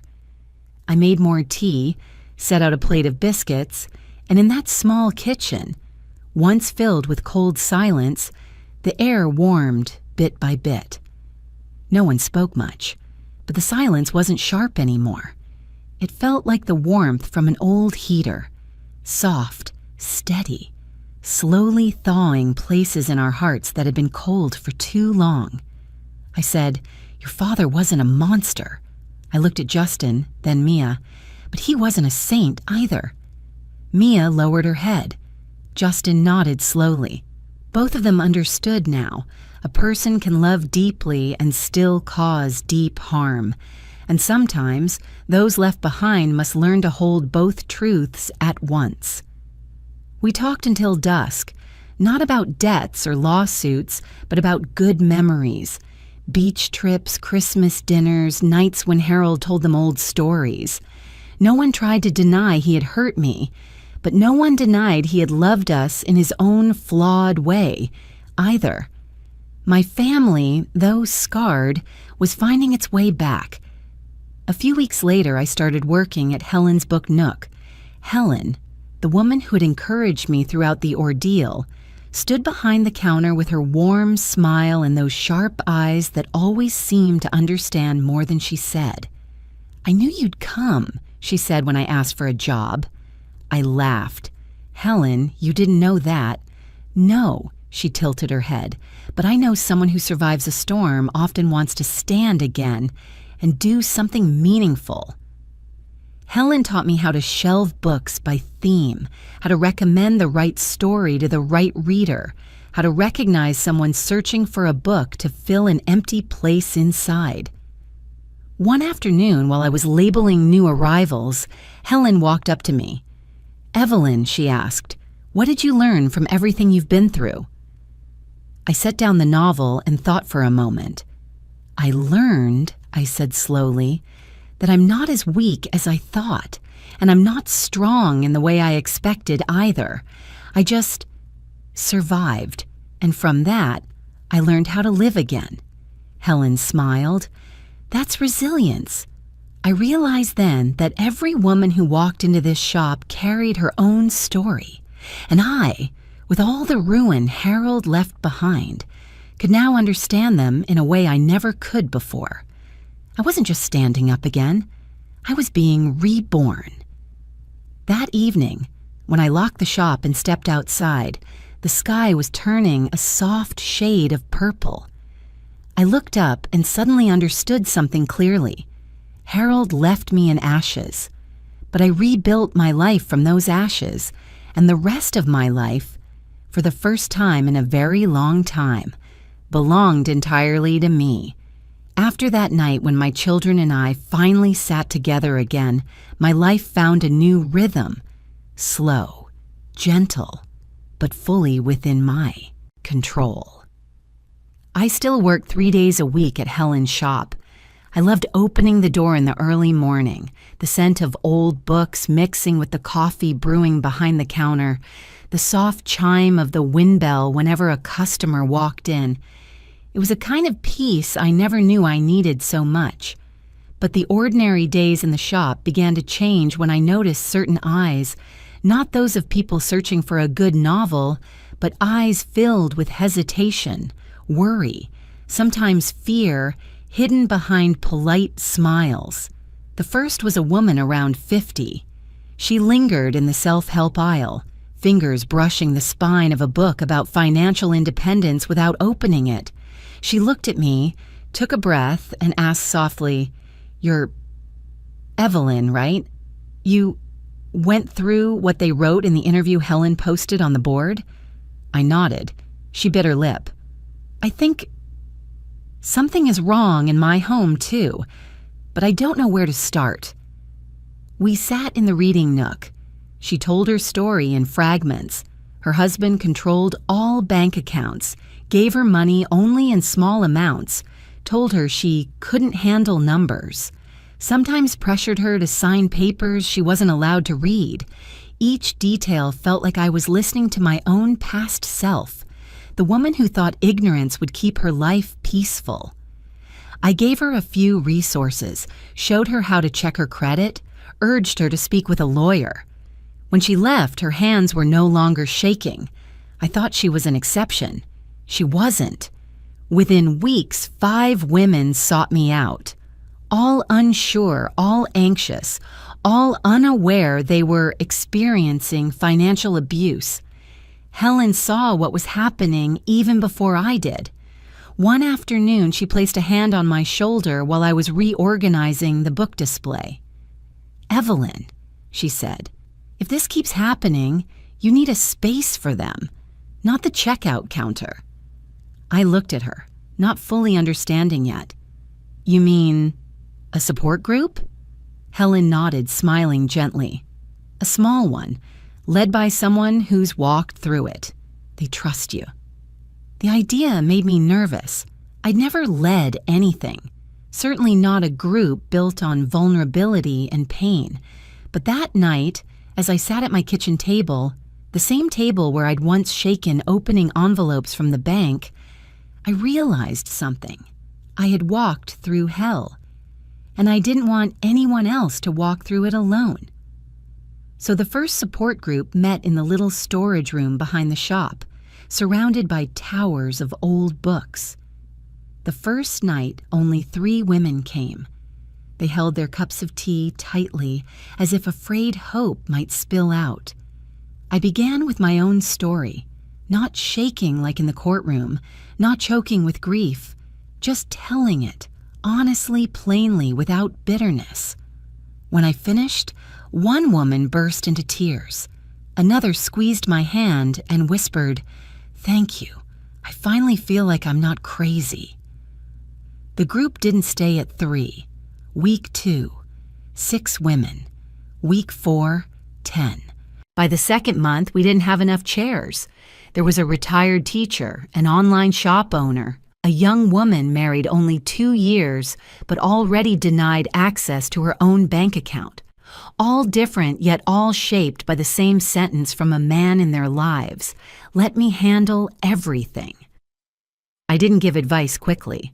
I let them hear themselves speak, because that's the first step to believing their own truth. One evening, we helped a woman named Clarissa. Her husband had opened 11 credit lines under her name. She was the shyest of all, always sitting at the edge of her chair, hands twisting, voice trembling. Rebecca agreed to advise her, and in 4 weeks, Clarissa had 3 loans dismissed. When she brought the news, her whole body shook as she said, "I thought my life would end because of that debt, but there's a way out." We clapped like children receiving gifts. Watching her smile through tears, I felt something shift inside me, something warm and fierce. That night, Helen came in with 2 mugs of hot cocoa. "Do you understand, Evelyn?" she asked. "You're turning pain into a legacy of healing." I had never thought of it like that, but hearing her say it, I felt its truth in my bones. All the nights crying alone, all the shame, all the fear that the world believed I was a liar. Those experiences had carved a path I never expected to walk, a path where I wasn't the wounded one. I was the guide. I started changing. I walked with straighter shoulders. I spoke calmly but firmly. I stopped fearing phone calls or letters. I learned not only to protect myself, but to teach others to protect themselves. When the group reached over 20 members, I created a small fund to help women afford legal fees. I named it Second Light, because the second light in life doesn't come from anyone else. It comes from within, when a person finally steps out of the dark. Helen hugged me when I announced it. "Evelyn," she said proudly, "you didn't just rebuild, you're helping others rebuild too." I looked at my hands, the same hands that once trembled, holding Harold's forged documents, the same hands that once shook signing paperwork just to survive. Now they were steady. They no longer belonged to a deceived wife. They belonged to a woman who had risen again, and I knew the journey Harold forced me into, however cruelly, had brought me to where I was always meant to be. In the middle of my life, I had found myself again, and from myself, I found a way to light the path for others still lost in the shadows of betrayal. 1 year after Harold's death, I stood again before the glass doors of a bank, but not West Shore, where I used to walk in trembling, afraid one more breath would make my world collapse. This was a different bank entirely, bright, modern, free of any memory tied to the days when I was dragged toward ruin. I paused for a few seconds, straightened my collar, and took a deep breath. I was no longer walking in with the legs of a wounded woman. I walked in as a survivor. The teller smiled warmly. I returned a soft smile, the kind I never thought I could make again after everything I'd endured. "I'd like to open a new account," I said. in my name only. No one else added, no shared access, no more allowing anyone to exploit, forge, or hide behind my life. The teller typed my information and asked how I wanted my name to appear. I lifted my head and looked straight at the screen. Evelyn Holloway Reyes, I pronounced clearly, each syllable closing an old door and opening a new one. Reyes, the hyphenated name I had always loved when I was young, before I chose to set it aside to become Harold Holloway's wife. I had spent too many years living under a name someone else chose for me. When the new account card was placed into my hand, something in my chest loosened, not with sadness, but with a strange, quiet peace. I pictured the months I had survived, the financial shocks, the forged documents, the nights I sat in the dark afraid to turn on the light, the legal battle that drained me, the countless tears I shed, and the moment I stood before the judge and said that trust is not the same as agreeing to be betrayed. I once thought I would never rise above any of it, yet here I was, signing for a new account, a new life, with a new name that belonged entirely to me. I walked out of the bank. The afternoon light poured across the sidewalk, and I felt warmth spreading through my chest. I stood there for a moment, listening to the hum of traffic, the sound of voices, the soft rustle of leaves brushing against each other. Everything around me carried on as if it were an ordinary day. But to me, this was a turning point.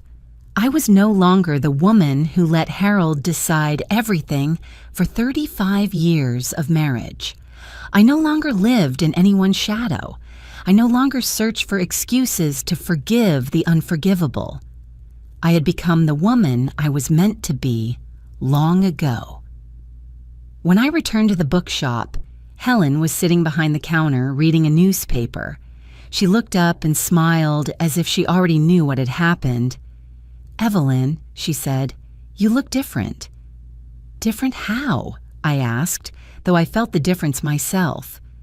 "Like someone who just cut off an invisible chain," Helen replied. "Lighter, freer." I laughed, a sound I once believed I had lost. That evening, when the support group gathered in the storage room, I told them about the new account, the new name, the feeling of taking back my own life. No one applauded loudly, but the women sitting closest reached out and gently squeezed my hand. The kind of squeeze shared by people who understand one another through pain endured and strength rediscovered. I looked around the small room glowing under warm yellow light. Every face carried its own wounds, but the eyes were brighter than when they had first walked through the door. I thought of Clarissa, who had escaped the debt her husband created in her name. I thought of the young woman who cried after discovering her husband secretly transferred money into private accounts. I thought of the women who would come here in the future, carrying the same question I once carried: am I crazy for doubting the person I love? I knew the answer now, and I was ready to give it to them. After the meeting ended, I watched the women walk out, clutching their coats, standing straighter, stepping with more confidence. A profound warmth spread through me, a feeling I'd never imagined I would experience, the feeling of belonging to myself. When I locked the shop and paused on the sidewalk, looking up at the darkening sky, I realized that this journey, though full of pain, had brought me exactly where I needed to be. I had endured betrayal, loss, humiliation, suspicion, and even the heartbreak of my own children turning away. I had stood before a judge, before a banking system, before the memory of the man I once believed was my lifelong anchor. I had lost so much, but in the end I found myself again, and that was the greatest victory. As I walked toward my car, I thought of the people reading or listening to this story. Maybe they are carrying doubts they're afraid to admit. Maybe they are in a marriage where silence is being used to hide something. Maybe they fear the truth because they believe the truth will destroy their lives. But I am living proof of this. The truth may hurt you, but lies will kill you slowly. If something feels wrong, trust your instincts. Don't let love blind you to reality. Don't let your sacrifices become a weapon someone else uses to control or destroy your future. And above all, remember that there is always a way out, always a second light, just as I found mine. Before we part, I want to leave you, the person reading or listening, with a message from my heart. Thank you for staying with me until the end. Thank you for taking the time to hear my journey. If you've ever faced similar pain, I hope my story can be a small lantern so you don't feel alone. Where are you watching from? Which state or which corner of the world? Share it with me in the comments. And if this story touched you, don't hesitate to like, subscribe, and stay for the next one. I'm grateful for every one of you walking this path with me, because you too are part of the light that helps me continue telling my story. The security guard looked at me, then glanced back at the photo on his computer and shook his head. I'm sorry, ma'am. You are not Mr. Harrison's wife. I smiled, thinking it was a terrible joke. 40 years of marriage, 2 children, an entire life standing behind my husband's career. And with a single sentence, I suddenly became a stranger. Before I could react, the elevator doors opened.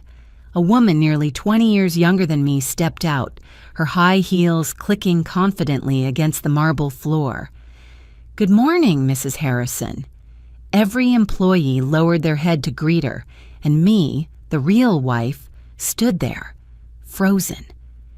But in that very moment, I made a silent decision.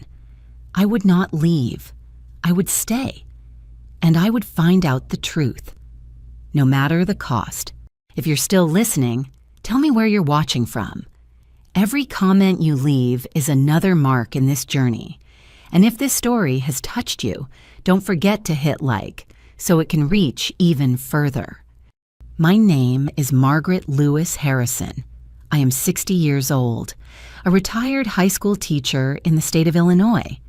And until that morning, I firmly believed that I was the only woman who carried the Harrison name in my husband's life.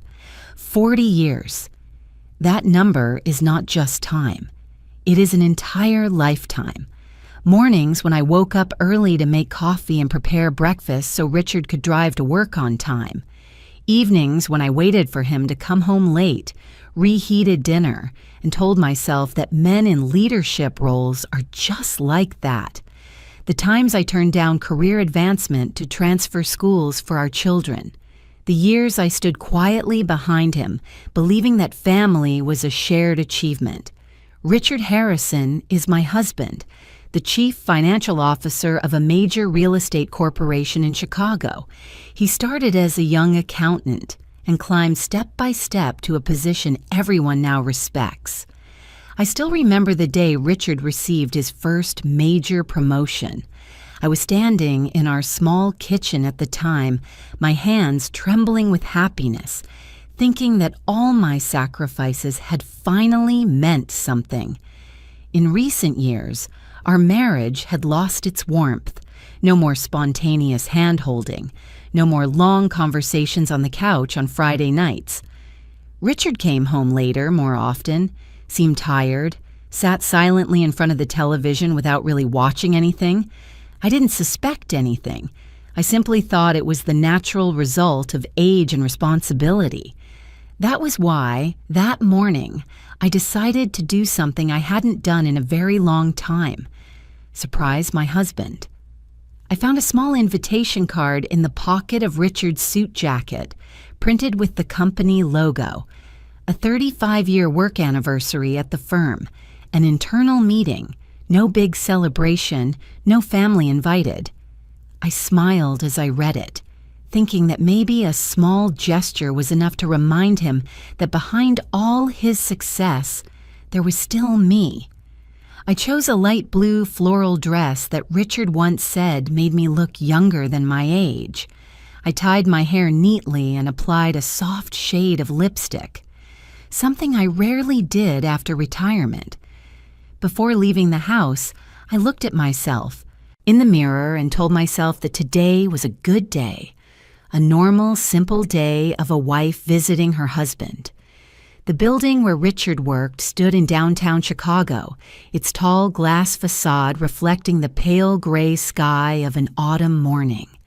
I had been there a few times for year-end parties, but it had been a long time since I last returned. Everything looked more modern, colder than I remembered. As soon as I stepped into the lobby, I felt the security guard's gaze. He looked me up and down, not rudely, but with hesitation and scrutiny. I walked up to the reception desk and smiled as I had done for decades. "I'm here to see my husband, Richard Harrison," I said. "I'm Margaret Harrison." The receptionist looked up and typed a few lines on her computer. The smile on her face faltered, then turned into something hard to define. She glanced at the security guard.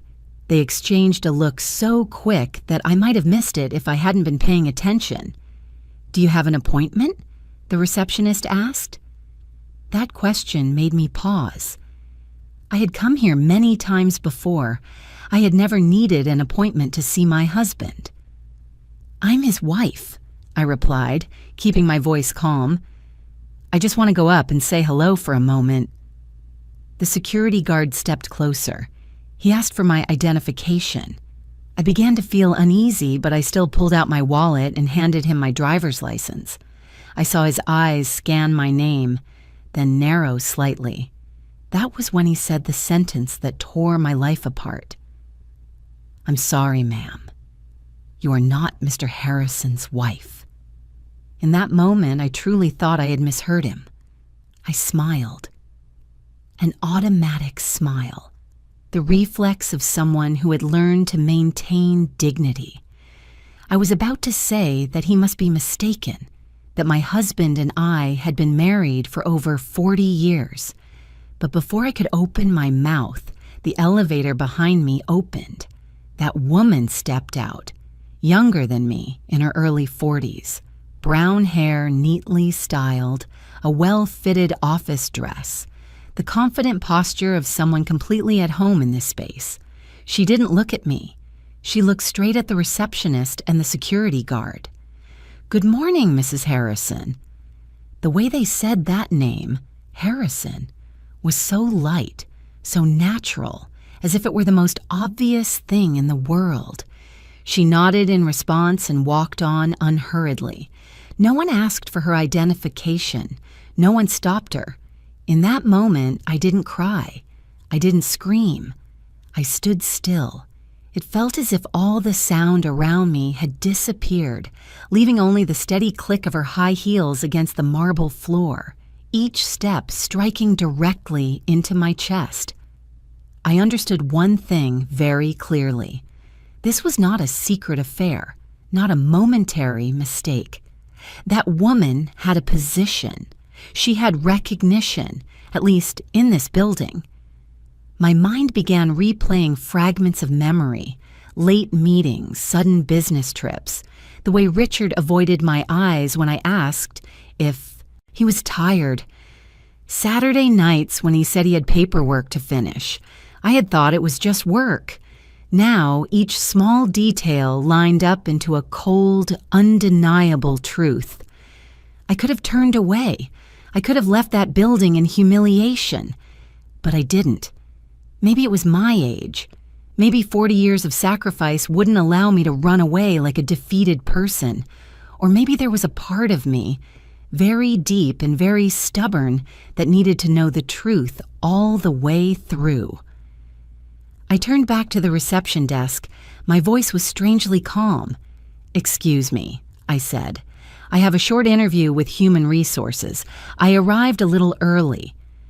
The receptionist looked at me, hesitating for a few seconds. Maybe I didn't look like a troublemaker. Maybe my age made them careless. She nodded and pointed toward the elevator on the right. "8th floor," she said. I stepped into the elevator. The doors closed, reflecting my face in the dull metal surface. A 60-year-old woman, hair streaked with gray, eyes no longer as gentle as before. I pressed the button, feeling my heart pound so hard it seemed anyone standing beside me could hear it. As the elevator began to rise, I understood that I had willingly stepped into my own nightmare. But I also knew that from this moment on, I would no longer be the woman who closed her eyes and trusted blindly. I would be the one who asked questions, who observed, who faced the truth, no matter how cruel it might be. The elevator doors closed behind me, lifting me upward while my mind drifted far back to the years I once believed were the most solid, the safest, and also the years in which I had never once seriously asked myself, was I being betrayed? 40 years ago, Richard and I met when we were both very young. I was a college student studying education, carrying simple dreams, to become a good teacher, to have a small family, a warm home, and a life rich in meaning. Richard was different. He was ambitious, driven, always looking ahead, but it was that very difference that drew us together. I believed love could fill any gap. We married when I was 23.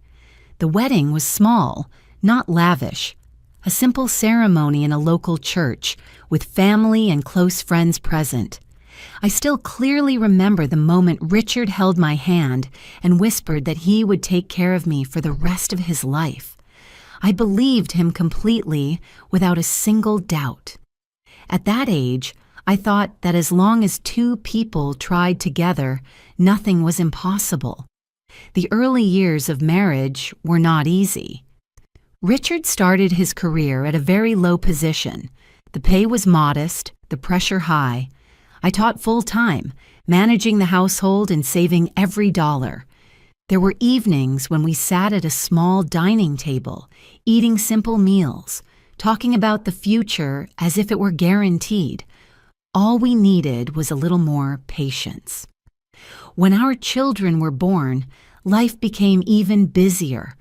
I once had the opportunity to take a senior academic position at my school, a step many colleagues dreamed of, but it would have meant staying later, attending weekend training programs, and traveling often. Richard was at a crucial stage of his career. After many sleepless nights, I turned down the opportunity. I told myself the family needed me more, that there would be time for myself later. One refusal, then another. Gradually, I became used to stepping back, not because I was forced, but because I believed it was the right choice. Richard needed a stable support system. The children needed a mother who was always present, and I was proud that I could be that person. Richard advanced year by year. Every time he was promoted, I was the first to hear the news. I was the one standing in the kitchen, opening a bottle of wine, cooking better than usual meals to celebrate.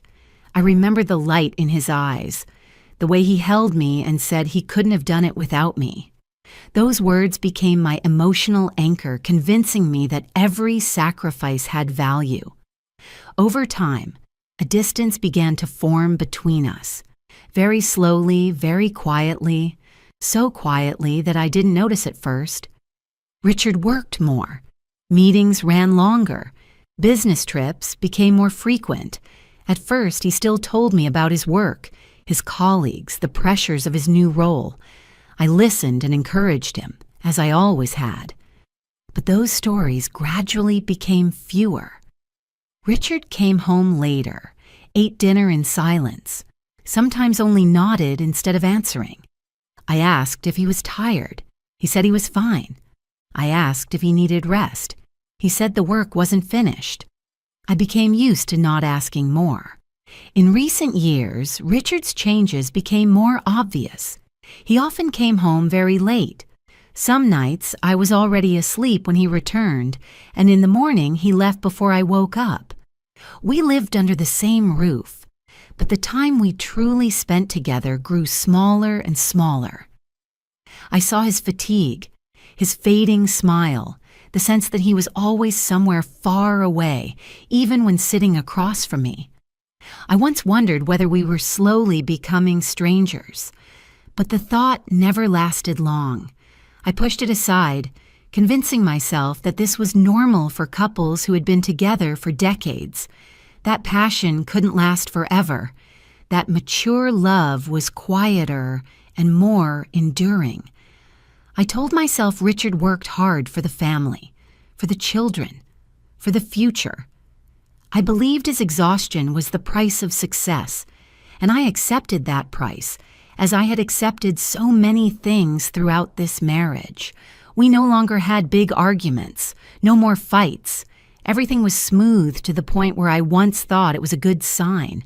No conflict, no drama, a stable, peaceful marriage. I called it safe. I never doubted Richard's loyalty. Not because I was naive, but because I believed some men, no matter how many temptations they face, still keep boundaries. Richard was always principled. He wasn't the type who enjoyed parties, who showed off, who flirted. At least that was how I saw him. I never checked his phone, never tracked his schedule. I respected my husband's privacy and believed that respect was the foundation of a lasting relationship. I believed that if he had something to say, he would tell me. That absolute trust became the perfect blindfold. It made me overlook the smallest signs. When Richard changed his computer password, I thought it was a company security requirement. When he took his phone into the bathroom, I thought it was a harmless habit. When he replied to late-night messages evasively, I thought it was work. I built a world for myself where everything had a reasonable explanation, where there was no place for betrayal. I believed that after 40 years, if something were wrong, I would feel it. I trusted my intuition, not knowing that intuition can be numbed by habit and long-standing trust. Standing in the rising elevator, I suddenly realized that the most painful thing was not seeing another woman called Mrs. Harrison. The most painful thing was realizing that for many years I had lived in a false sense of safety, that I had placed my entire trust in a marriage whose foundation I had never once examined. I don't blame myself for believing. Belief itself is not wrong. But I began to understand that it was precisely that unconditional trust that made today's shock so brutally cruel. If I had ever doubted, perhaps I would have been mentally prepared. If I had ever asked questions, perhaps I would not have stood frozen in that lobby. The elevator slowed. A soft chime sounded. I took a deep breath, steadying myself. 40 years of marriage that I once believed was solid was now being examined under an entirely different light, and I knew that once these doors opened, I could never return to being the woman who trusted without question. The elevator stopped with a very soft sound, as if it didn't want to startle me. The doors slid open, revealing a space completely different from the lobby below. It was quieter here, the white lighting softer, everything arranged with near-clinical neatness. This was the executive floor, where Richard had spent most of his adult life. I stepped out slowly, forcing my posture to look as natural as possible. No one noticed me right away, and that brought both relief and pain. Relief because I wasn't stopped. Pain because I realized that in this space, my existence seemed to carry no weight. I stood near the main hallway where I could see the private reception area of the executive floor. From there, I observed. I didn't know exactly what I was looking for. I only knew that I needed to see, to hear, to understand. And then I saw her, Lauren. She wasn't wearing a coat, wasn't carrying a handbag like a visitor. She walked out of a small conference room holding a thin folder, her manner so familiar that no one needed to ask how long she had been there. A middle-aged man stood up to greet her, calling her name, warmly. Another woman smiled and asked if she wanted coffee. No one looked surprised by her presence. No one watched her with suspicion. She was an obvious part of this place. I stood there silently, feeling as though I were watching a play in which the lead role had been given to someone else long ago, while I was just a late-arriving audience member, never told that the story had already taken a different turn. The way they spoke to Lauren wasn't how people spoke to an ordinary colleague. There was closeness, familiarity built over years of working together. There was respect, and there was warmth.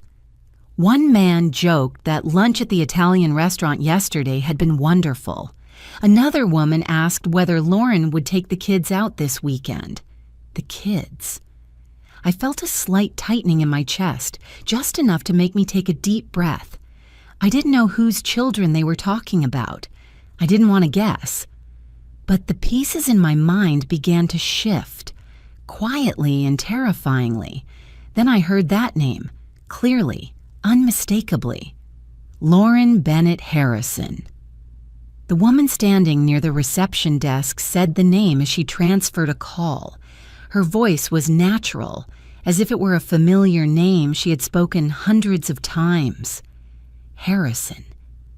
That last name used to be mine, the name I carried for 40 years, through every stage of my life, the name I signed on my children's birth certificates, on property documents, on greeting cards sent to friends. And now it was attached to another woman, younger than me, standing just a few yards away, completely unaware that I existed. My heart tightened, not with ordinary jealousy, but with a deep sense of loss, as if a part of my identity had been taken from me and handed to someone else without my consent. I began to understand something I had been trying to avoid. Richard didn't just betray me in silence. He didn't just have a hidden relationship behind my back. He had built a parallel life, public, stable, long enough for everyone here to treat it as a given, a life in which there was no place for me. I took a few more steps, moving closer to the reception area on this floor. Immediately, a young woman looked up, her expression polite but distant. "Can I help you?" she asked. "I'm here to see Richard Harrison," I said, my voice sounding unfamiliar even to myself. "I'm his wife." The young woman looked at me, then at the screen in front of her, and typed a few lines. I saw hesitation flicker briefly in her eyes. Then she smiled, a perfectly professional smile. "I'm sorry, ma'am," she said. "Mr. Harrison is in a meeting, and we don't have any appointment information for you. Not, he can't see you, not, please wait, but no record of me." I repeated it more slowly, as if clarity might change something. "I'm his wife." The young woman tilted her head slightly, a trace of confusion crossing her face, then turned to a man standing nearby, probably an assistant. They exchanged a look. I saw them speak quietly, but I didn't need to hear the words. I wasn't in the system. I didn't belong here. The man stepped forward, his tone polite but firm. "Ma'am, at this time we can't allow you into Mr. Harrison's private work area without prior confirmation." I nodded. I didn't argue. I didn't raise my voice, because in that moment I realized how fragile my position was. If I reacted emotionally, if I caused a scene, I would become an older woman making trouble, an inconvenience to be handled quickly. And I wasn't here to be escorted out. That feeling of rejection was unlike anything I had experienced before. It wasn't loud or dramatic. It was quiet, cold, like a door closing that you never realized had been open. I felt as if I had been erased from a part of a life I once believed was mine. I looked around again. Everyone continued with their work. Lauren walked past talking to someone, smiling lightly. No one looked at me. No one realized that the woman standing against the wall was Richard Harrison's legal wife. In that moment, a powerful urge rose inside me to step forward, to call Richard's name loudly, to ask them who they thought I was. But I didn't do it. I had lived long enough to know that impulsive reactions rarely bring the truth. They only bring chaos. I chose silence. Silence not because I was weak, but because I needed to observe. I needed to remember every detail, every look, every word. I needed to understand how this picture had been drawn and for how long. In my mind, there was only one thought, so clear it didn't need to be spoken. I needed evidence, not for revenge, not to humiliate anyone, but to protect myself, so that when I faced Richard, and I knew that day was coming very soon, I wouldn't have only emotions, but facts. I stood there a few more minutes, long enough to be certain this wasn't a misunderstanding that could be explained with a simple apology. Then I turned and walked toward the hallway leading to the conference rooms. My heart beat slower than before, but heavier. Each step carried a new realization. The marriage I once believed was solid had been built on spaces I was never invited into. And I understood that from this moment on, I was no longer a woman living in blind trust. I was someone standing in a place that didn't belong to her, quietly gathering the pieces of a truth that had been hidden for many years. I stood still for a few more seconds, long enough for my heartbeat to slow. No one noticed me. In this place, the silence of an older woman didn't spark curiosity or concern. I realized that was both cruel and my only advantage right now. I continued down the hallway leading into the executive meeting area. When the receptionist on this floor looked up again, I lowered my head slightly and smiled, keeping my voice low and steady. I arrived early for a short discussion with Human. Resources, I said, avoiding direct eye contact. They told me I could wait in this area. She hesitated for a moment, then nodded. Maybe I looked more like a retired teacher than a troublemaker. Maybe no one imagined that a woman my age would have any reason to cause problems on the executive floor. I walked past without being stopped. The hallway was long and quiet, covered in dark gray carpet, evenly lit with no windows. Conference rooms lined both sides, their frosted glass doors revealing long tables, black leather chairs, ceiling-mounted projectors. The faint smell of coffee hung in the air, so familiar it hurt. Richard used to tell me that the smell of coffee at the office helped him stay alert. I had made coffee for him every morning, for decades. I slowed my steps when I heard voices ahead, not Richard's, but voices I guessed had known him for a long time. I stopped at the corner of the hallway, leaning close to the wall, a habit formed during my years as a teacher. Listen before entering an unfamiliar space. "Is Mr. Harrison having lunch with Lauren today?" a man asked casually. "Of course," a female voice replied with a hint of teasing. "Every Thursday. Their usual restaurant." There. The word was soft, but it landed like a weight on my chest. I pressed my back against the wall, my hand unconsciously tightening around my purse strap. I couldn't see them, only hear their voices. Natural, unguarded. "I heard Lauren made the reservation earlier today," the man continued. "Sounds like they want to discuss something important." "Probably the new project," the woman replied. "Lauren always arranges everything so carefully for Mr. Harrison." I closed my eyes for a brief second. Lauren. That name was no longer distant. It echoed here with a familiarity I had never had, not whispered as a secret, not avoided, but part of the daily rhythm of this place. I stood there listening, each sentence like a slow, precise cut.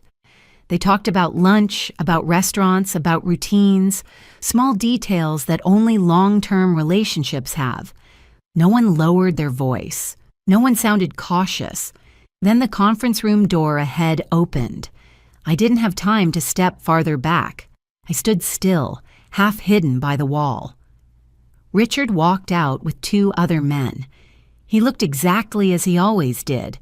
Dark suit, quick stride, the familiar face I had looked at for 40 years. In that moment, my heart tightened in a completely different way. Not panic, not trembling, but a terrifying stillness. "I have lunch with Lauren today," Richard said calmly, as if confirming a meeting. "We'll continue this later." From his own mouth. No hesitation, no cover-up, no doubt. My world didn't collapse loudly like in the movies. It didn't explode. It froze. Everything around me became sharply clear. The lights, the footsteps, the rustle of papers. And I became empty. A cold sensation spread from my chest to my stomach, then through my limbs. I stopped shaking. I didn't want to cry. I just stood there as if part of me had stepped outside myself to observe everything from a distance. All doubt ended in that moment. No more maybe, no more what if, no more I'm overthinking. The truth stood right in front of me, so clear it didn't need any further proof. Richard didn't just betray me. He had lived another life, openly, in plain sight, among people I had never been introduced to. I watched him turn and walk toward his private office. None of the others noticed me. I was just a faint figure in a long hallway, someone who didn't belong here. And strangely enough, that helped me stay calm. I understood that if I kept standing there, hiding, I would always be an eavesdropper, always an outsider. I had seen enough. Enough to know I couldn't go home and pretend I hadn't heard anything. Enough to understand that if I didn't confront this now, I might never get another chance. I took a deep breath, not to gather courage, but to keep my voice from shaking. I adjusted the strap of my purse on my shoulder, smoothed the skirt of my dress, a familiar reflex from years before stepping into a classroom. I was no longer a teacher standing before students, but I was still a woman who had lived long enough to know there are moments you cannot avoid. I stepped out from the shadows and walked straight toward Richard's office door. The door was slightly open. I saw his back as he placed a folder on the desk. His office was spacious, orderly, exactly his style. On the bookshelf were the economics books he used to read in the evenings. On the desk was a framed family photo, taken 10 years earlier before the children married. I had dusted that frame countless times. I knocked. Not loud, not soft, just enough for him to hear. "Come in," Richard said without turning around. I opened the door and stepped inside. The moment he turned and his eyes met mine, I knew I didn't need to say much anymore. Every explanation, every excuse, every denial became meaningless in that instant. His face changed quickly, from surprise to shock, then to panic, a reaction I had seen many times before when students were caught cheating on a test. "Margaret?" he blurted out, his voice rough. What are you doing here?" I didn't answer right away. I just stood there, looking at the man I had called my husband for 40 years, not to find familiarity, but to confirm that I was seeing him with my own eyes, without the filter of trust. The panic in his eyes was the clearest answer. In that moment, I understood I had crossed a line I could never step back over. I was no longer the woman standing in the hallway listening to fragmented conversations. I had walked straight into the center of the truth, and whatever happened next, I knew that from this point on, I would no longer be passive. I remained standing in front of Richard's desk, not taking another step forward, not out of fear, but because I needed that distance to avoid doing something I might regret.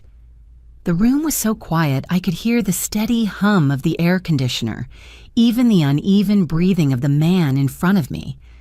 Richard stood up from his chair, then sat back down as if he didn't know what to do with his body. He ran a hand through his hair, a familiar gesture whenever he was unsettled. I had seen it countless times over 40 years whenever he faced a difficult decision. The difference now was that I was the one trapped without an escape. "Margaret," he said softly, his voice trembling. "I can explain." I nodded slightly, like a teacher allowing a student to begin an answer. I didn't sit down. I didn't lean on anything. I wanted to stay alert.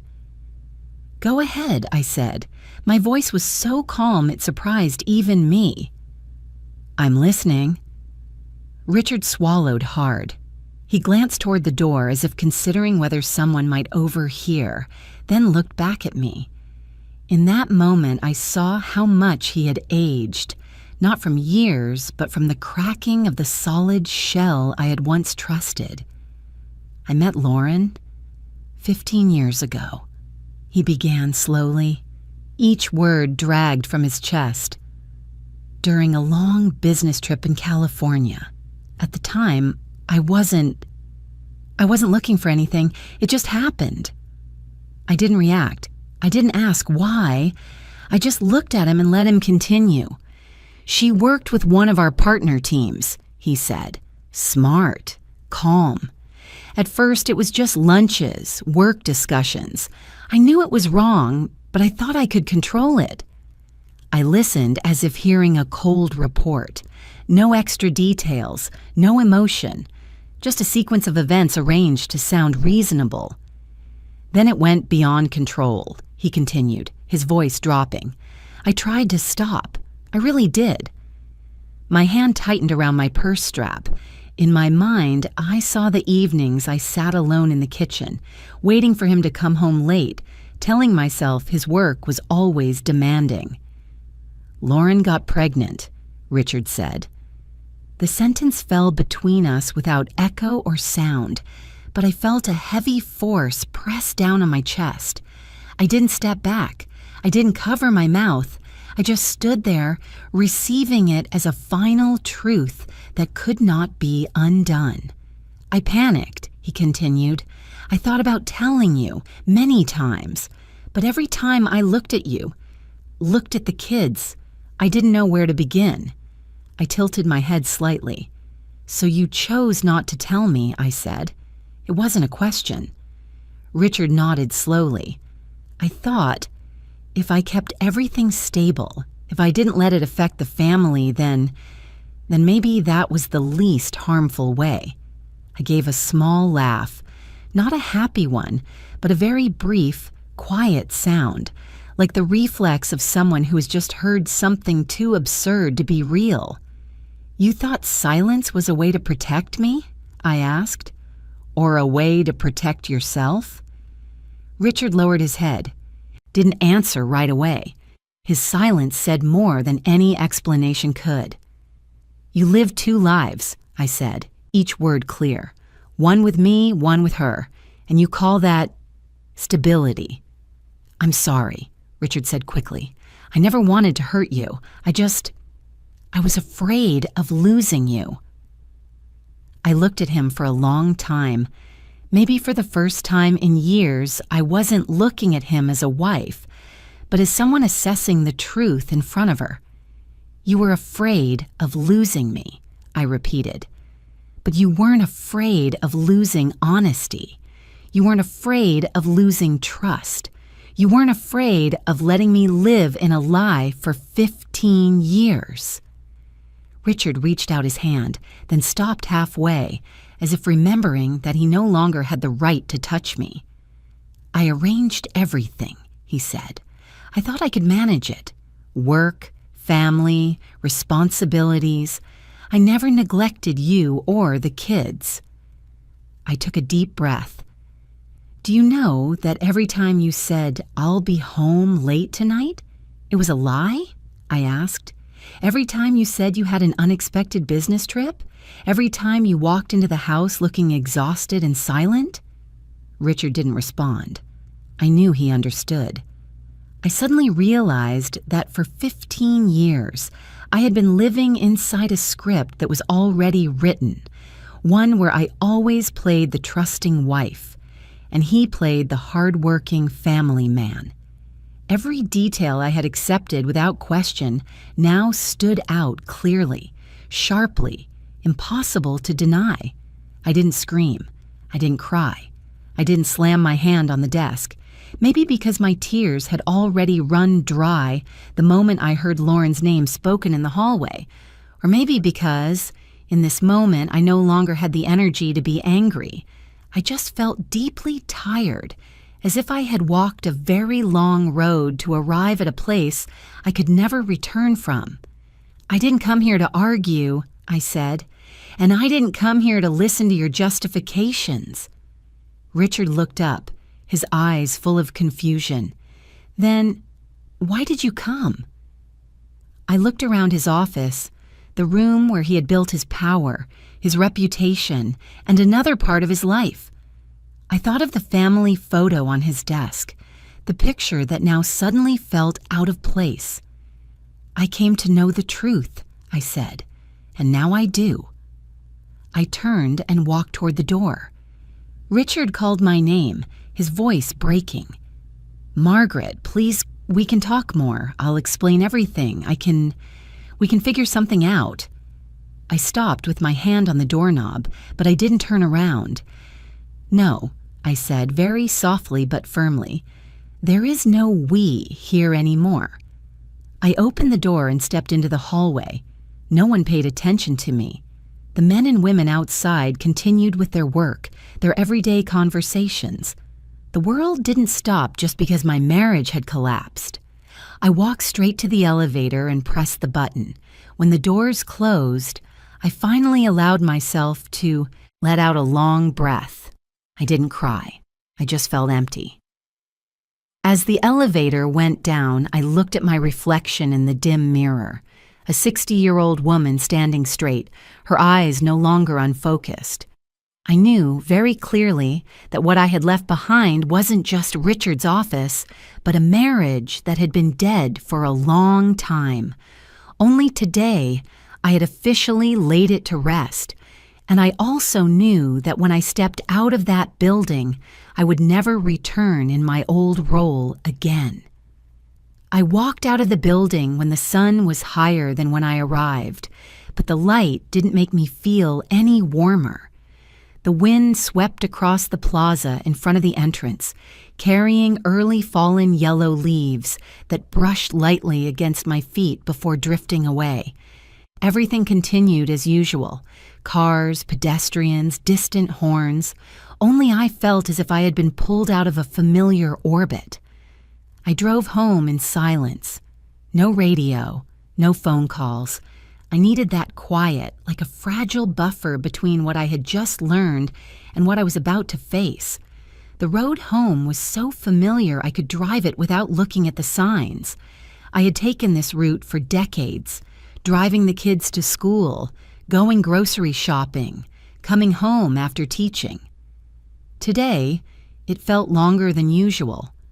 The house came into view, the house I had once called home, the white-painted front, the maple trees in the yard that had grown tall over the years, their branches nearly covering the living room windows. I turned off the engine and sat in the car for a moment, my hands still on the steering wheel. Not because I wasn't ready to go inside, but because I wanted to remember this feeling, the feeling of standing in front of something familiar, knowing I was about to see it with different eyes. Inside, everything was the same. There was no sign that life here had ever been shared with another woman. Richard's coat still hung on the hook by the door. The shoes he wore most often were neatly placed under the shelf. The familiar scent of wood and mild cleaner still lingered in the air. If not for this morning, I would have thought everything was intact. I set my purse down on the table, took off my coat, and stood in the middle of the living room, unsure where to begin. I wasn't looking for an emotional outburst. I was looking for the truth. And I knew that if Richard had managed to hide another life from me for 15 years, there had to be traces. I went upstairs and entered our bedroom. That room had once been the place where I felt safest. Now it was simply a space that needed to be examined. I opened Richard's closet. Everything was arranged as neatly as ever, suits hanging by color, shirts folded carefully, ties rolled in a drawer. Nothing looked unusual on the surface. I began searching through the drawers, calmly, without panic.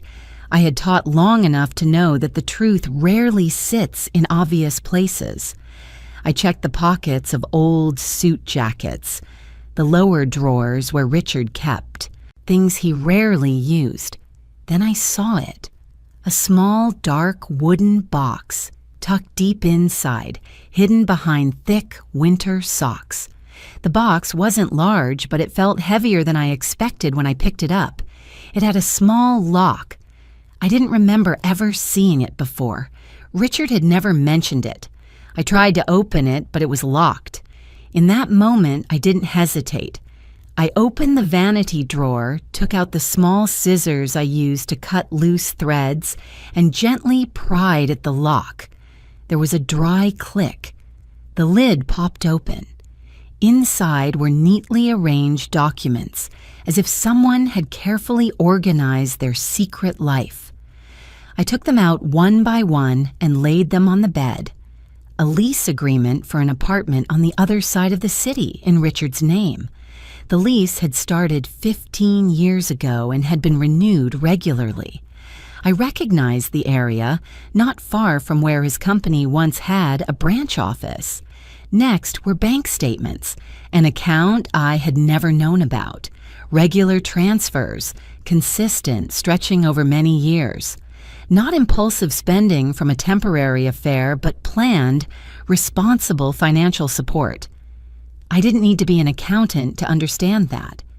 Then there were photographs. I picked up the first one, my heart sinking.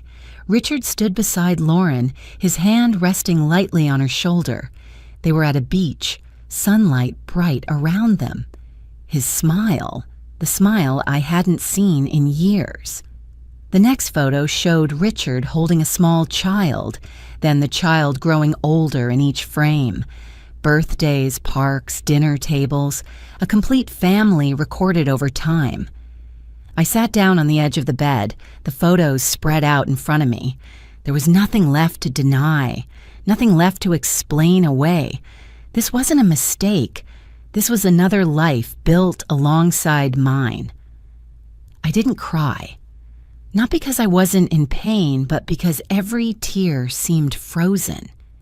I just sat there, looking at the undeniable evidence, letting the truth sink in. 15 years. While I lived with a husband I trusted completely, he had been a father to another child, a partner to another woman. I don't know how long I sat there. When I finally stood up, the light outside the window had shifted toward afternoon. I gathered the documents and placed them back into the wooden box, leaving it unlocked. There was no need anymore. I heard a car pull up outside. A car door closing. Richard was home. My heartbeat slowed, steadier now. I realized I was ready for this moment, even though I hadn't planned it. Richard walked into the house and called my name as usual. His voice echoed from downstairs, carrying the familiar tiredness. I picked up the wooden box and walked down the stairs. When he saw me standing there with the box in my hands, his eyes darkened. He understood immediately. No explanation was needed. "Margaret," he began. I raised my hand, signaling him to stop.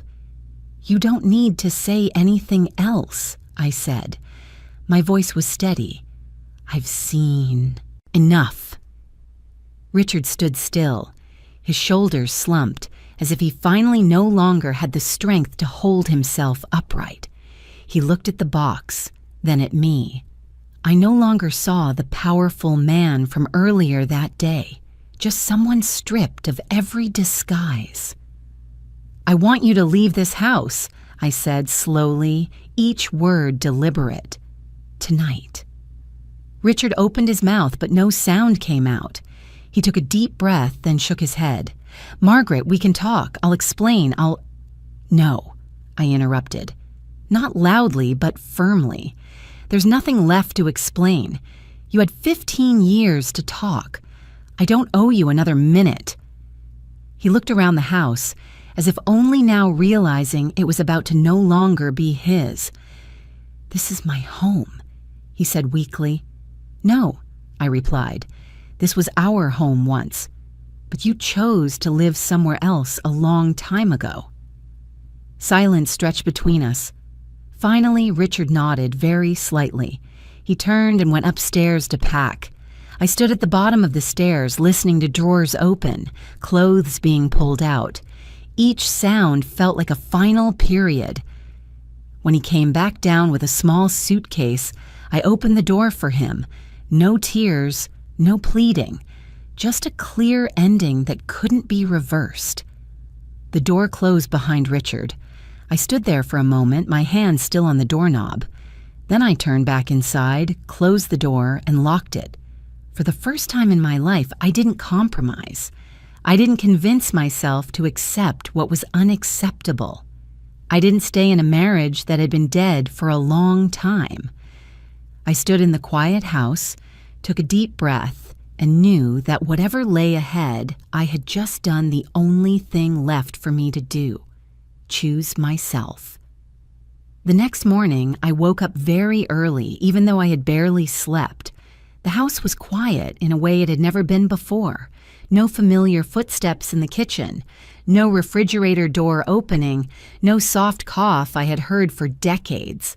I got up, put on my robe, and walked through the house, as if to confirm that I was truly alone now. The first thing I did was call a locksmith to change all the locks, not out of hatred, but because I needed a clear boundary. When the locksmith asked if I was sure, I nodded without hesitation. The old keys were removed, placed into his toolbox, and disappeared from my life in a very ordinary way. I realized that sometimes the biggest changes happen quietly. After that, I called a lawyer a friend had recommended years ago, someone I never thought I would need. The woman on the other end of the line was calm and professional. I didn't go into details. I simply said I needed advice about a divorce after many years of marriage, involving assets and long-term infidelity. She didn't sound surprised. She just scheduled a meeting later that week. When I hung up, I sat still for a moment, realizing I had taken another step away from my old life. But the hardest part was still ahead. I called my 2 children, one by one. I asked them to come over that evening, saying I had something important to talk about in person. My voice sounded normal, even to me. Maybe because if I had let the emotions surface then, I wouldn't have been able to finish the sentence. Both of them sensed something was wrong, but neither pressed for details. The afternoon passed slowly. I tidied the living room and brewed a pot of tea, as if preparing for an ordinary conversation, but nothing about that day was ordinary. When the doorbell rang, my heart tightened. My son came in first, followed by my daughter. Both looked around the house, then at me, their faces full of concern. "What's going on, Mom?" my daughter asked, gripping my hand tightly. I motioned for them to sit down. I sat across from them, my hands resting on my knees. I took a deep breath. I had stood in front of classrooms for decades, spoken about difficult topics with students, but I had never felt that telling the truth could be so heavy. "Your father doesn't live here anymore," I began. Both of them froze. My son frowned. "Did Dad go on a business trip?" I shook my head slowly. No, your father has been living another life for 15 years. The air in the room thickened. I saw my daughter's eyes widen as if she didn't understand what I had just said. My son sat up straight, his voice tense. What are you saying? I didn't go around it. I told them, without embellishment, without excuses. I spoke about the other woman, about 15 years of lies, about a child born from that relationship. I didn't give unnecessary details. I only said what needed to be said, what they had the right to know. When I finished, the room fell silent.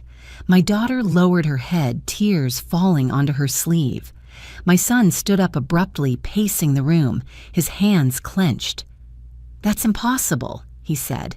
Dad wouldn't do that. I stood up and placed my hand on his shoulder. I used to think so too, I said softly.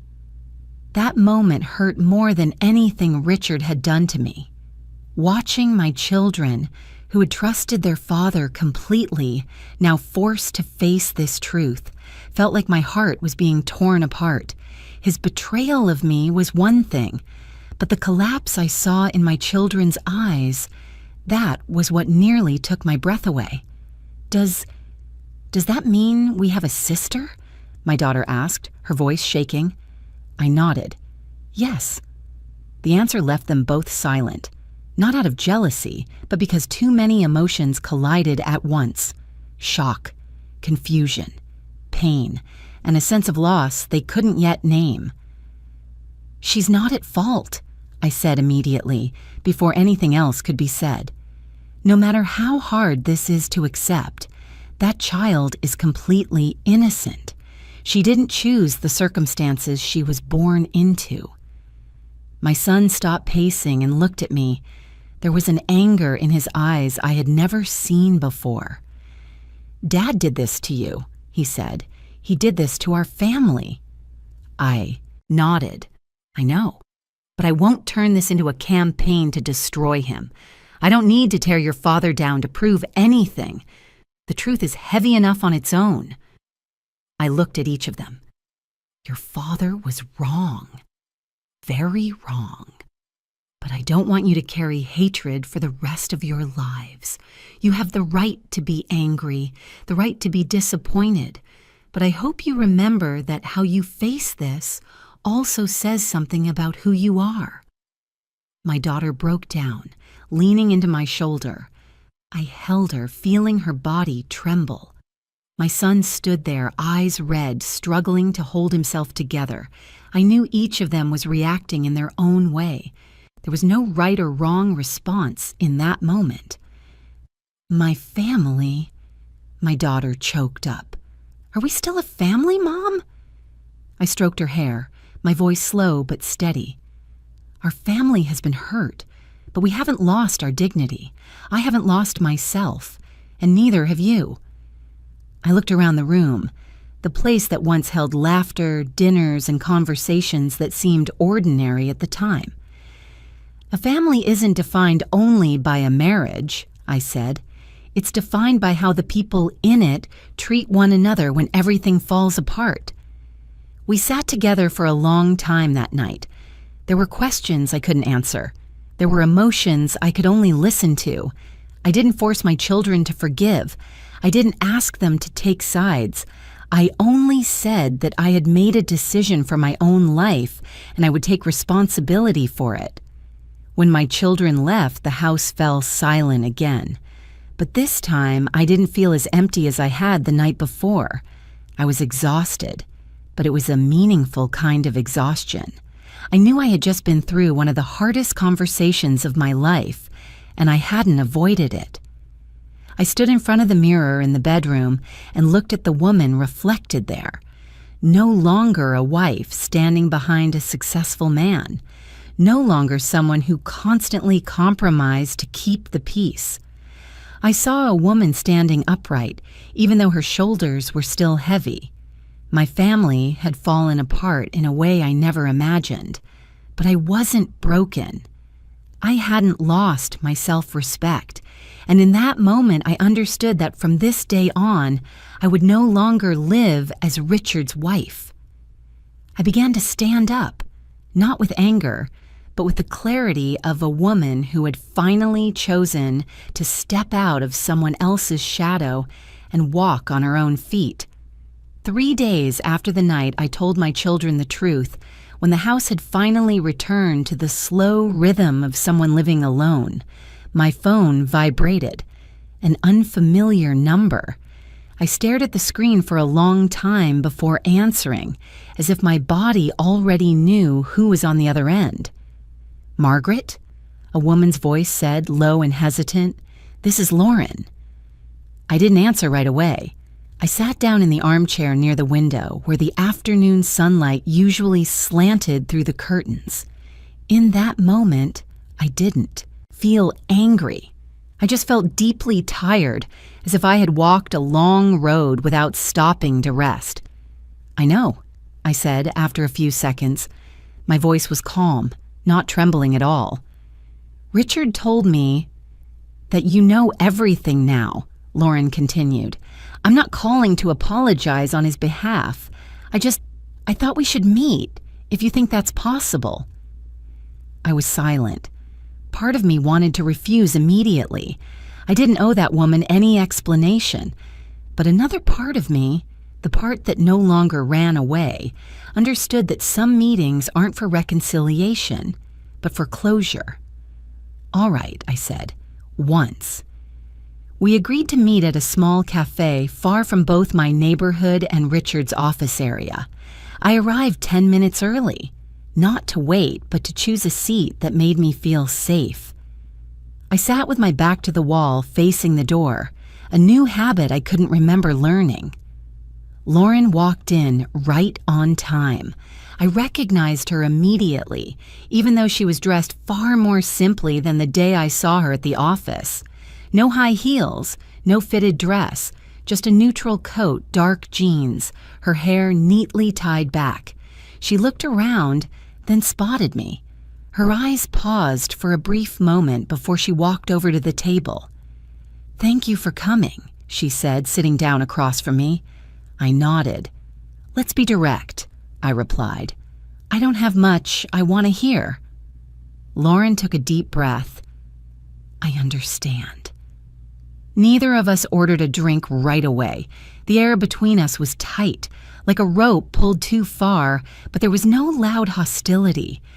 Just two women sitting across from each other, forced to truly see one another for the first time. "I knew about you from the beginning," Lauren said. She didn't avoid it.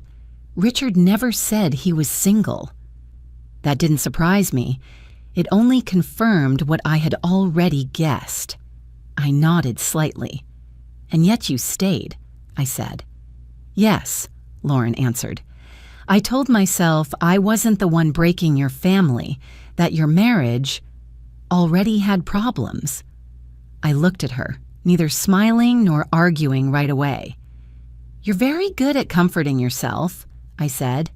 Not sarcastically, just honestly. Lauren lowered her head. "Maybe I am. I'm not proud of it." She told her story, not long-winded, no tears. She said she had never been a legal wife, never had the Harrison last name on any documents, never appeared openly at family events. She existed in a vague in-between, not a secret affair, but not a real wife either. "I lived like a wife without a name," she said, "in a rented apartment, at dinners without relatives, on holidays with just the three of us. 3 people, Richard, her, and the child.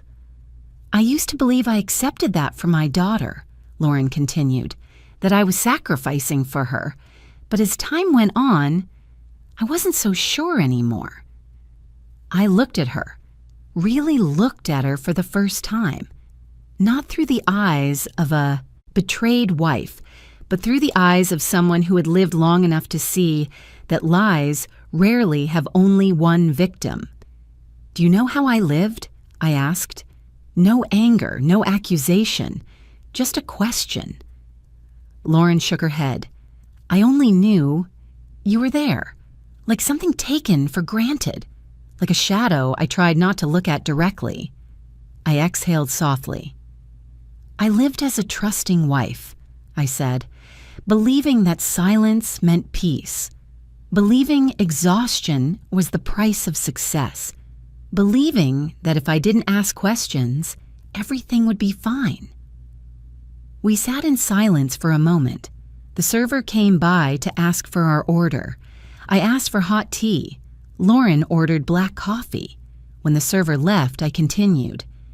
I didn't come here to forgive, I said, and I don't think you need that from me.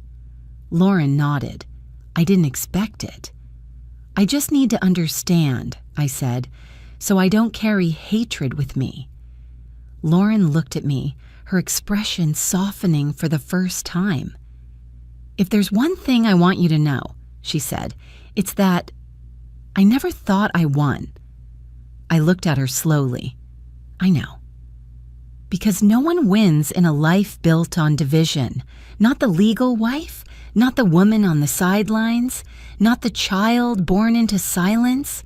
The only person who benefited for a very long time was Richard. I don't blame you, I said.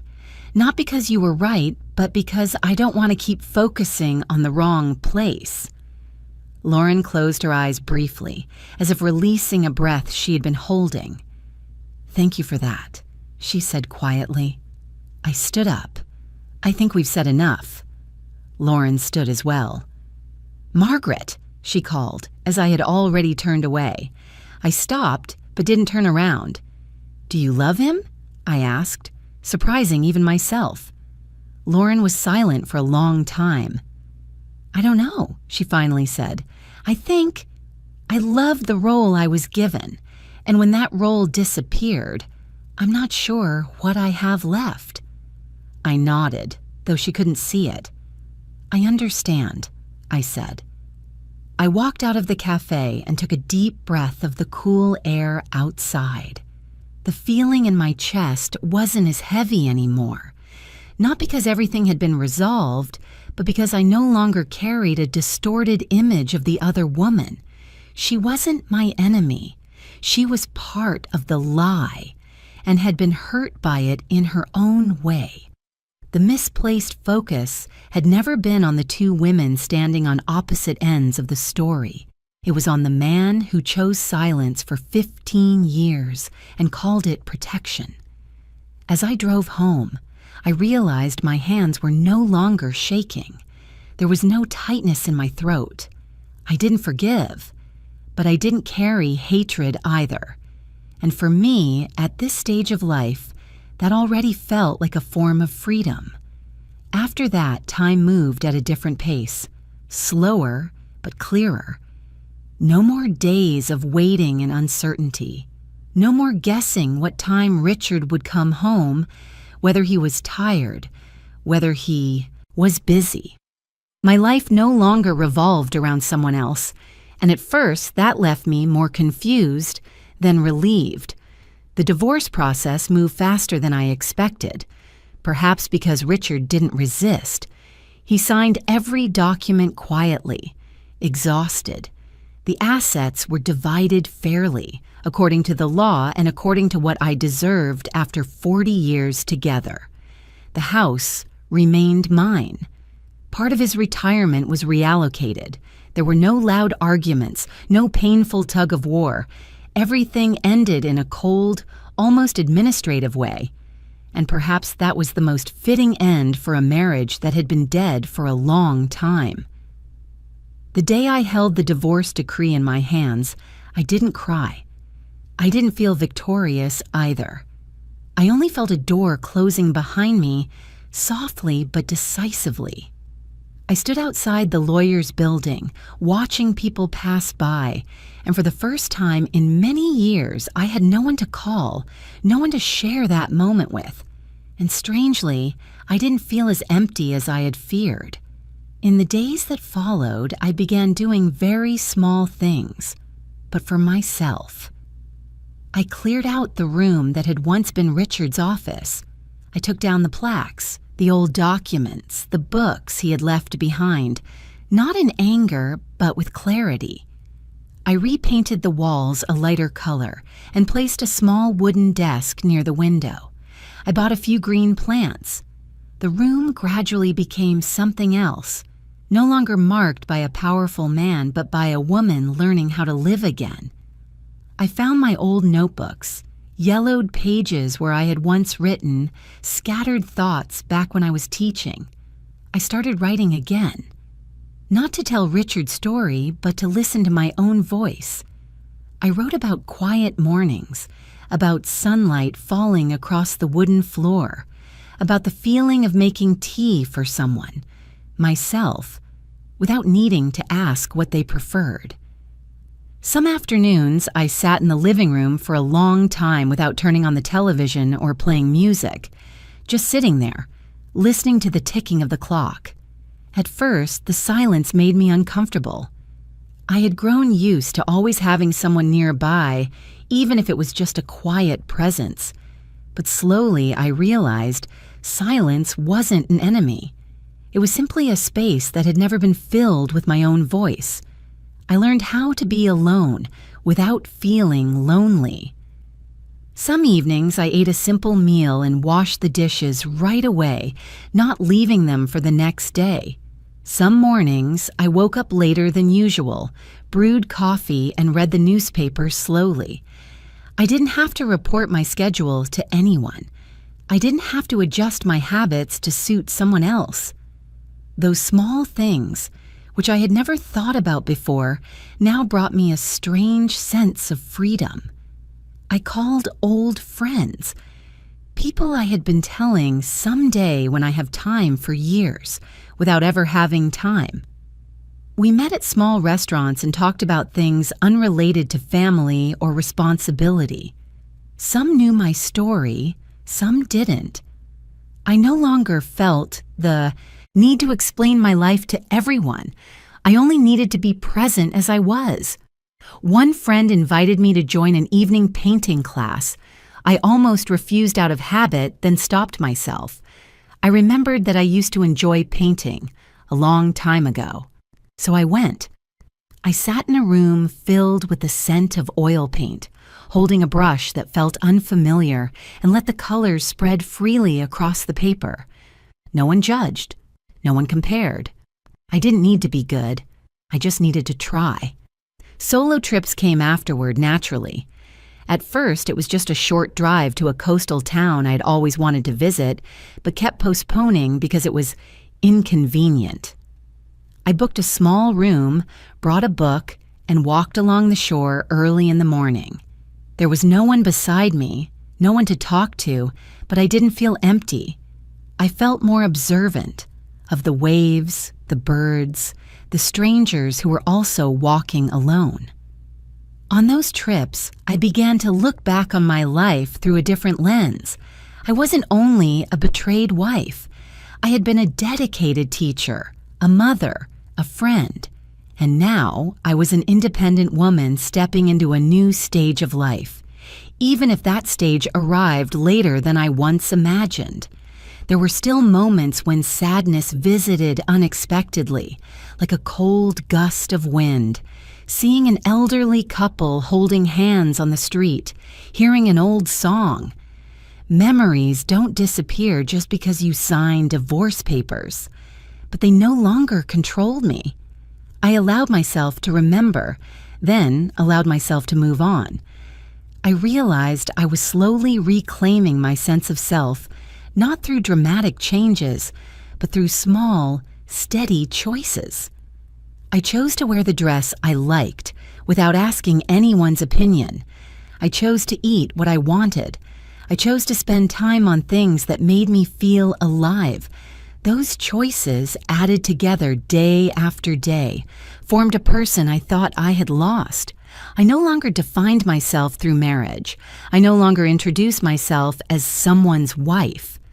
When people asked if I was retired, I simply smiled and said I was enjoying a new chapter of life. No further explanation needed. One morning, I woke up and realized I was looking forward to the day, not because I had an appointment, not because I had something to do, but because I was curious how I would feel. That realization made me sit quietly on the bed for a long time, my hand resting on my chest, as if to make sure it was real. I wasn't younger. I hadn't forgotten the pain, but I was being reborn, in the way of a woman who has lived long enough to understand that life isn't just about existing, but about being fully yourself, without a role to play. And for the first time in many years, that's how I felt I was living. I met Samuel Brooks on a very ordinary afternoon, in a way that, if someone had told me about it years earlier, I would have smiled politely and forgotten it. There was no fateful moment, no lightning strike glance, no racing heartbeat like in the stories people like to tell. Just a quiet afternoon and two people who had endured enough loss to no longer rush. That day, I went to the public library near my home to return a few books.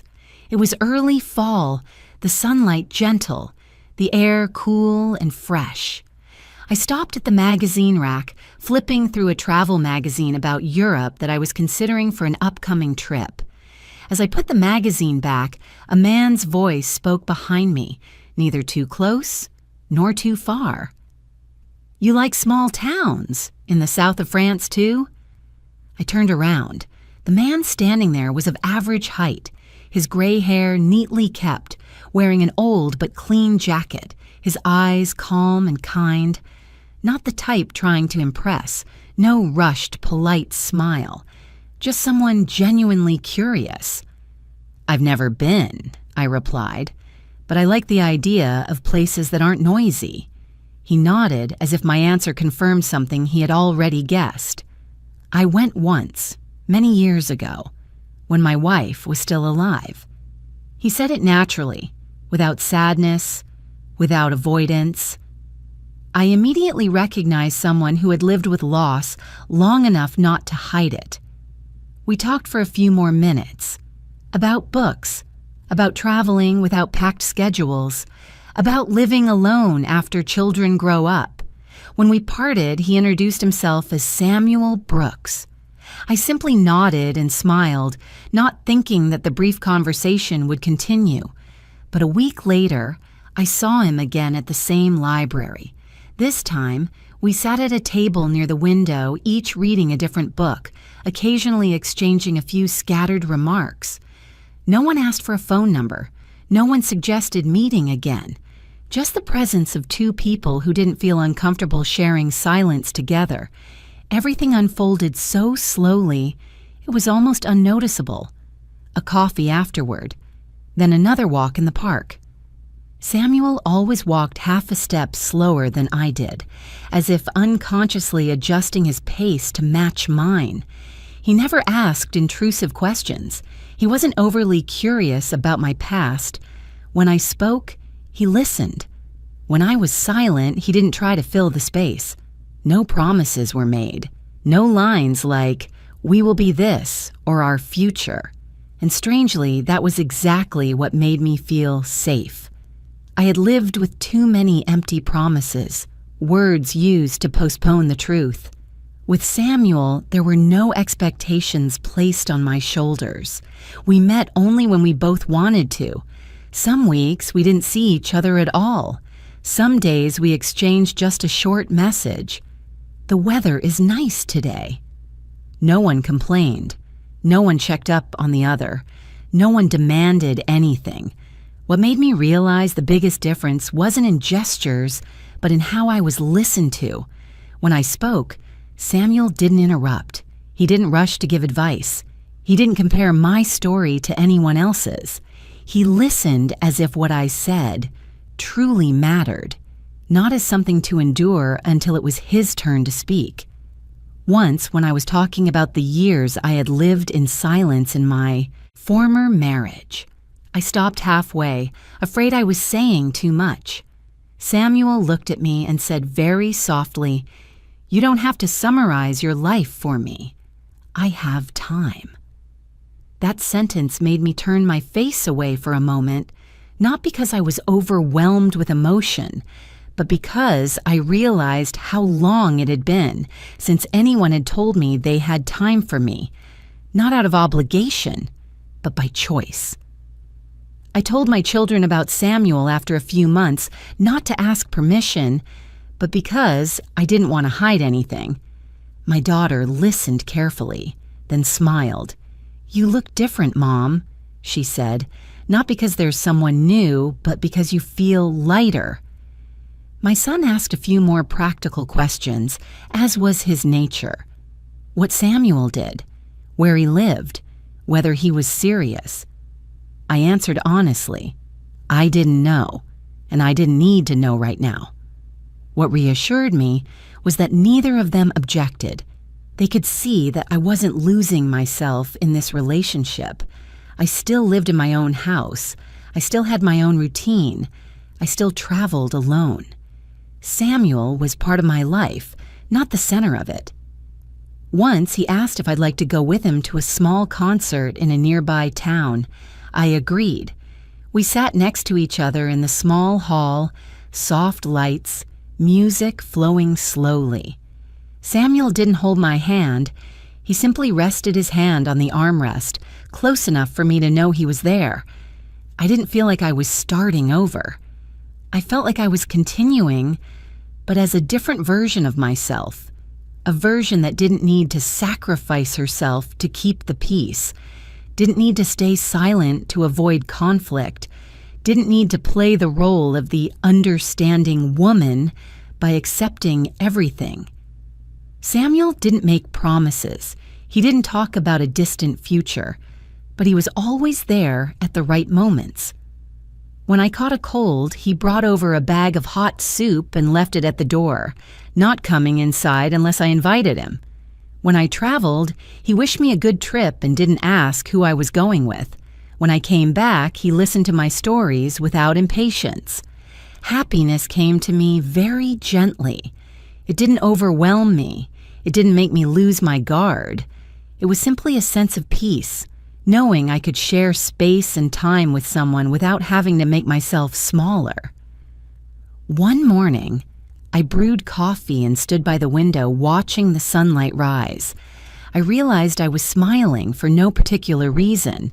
I didn't need to name happiness. I just needed to live in it, slowly, clearly, and fully, in the way of a woman who had learned that love isn't a trade-off, but coexistence. I received a call from my son early one morning, when the house was still wrapped in a thin layer of quiet. His voice on the other end sounded deeper than usual, with a hint of hesitation before he got straight to the point. "Mom, Dad's been hospitalized." I was silent for a few seconds, not because I was shocked, but because I needed to identify my own feelings. The news didn't panic me. It passed through like a cold breeze, enough to remind me that some threads, even when cut, still leave marks. "What happened to him?" I asked, my voice even. "His heart," my son replied. "Not critical, but not minor either. The doctors want to monitor him." I looked out the window where the early sunlight was filtering through the curtains.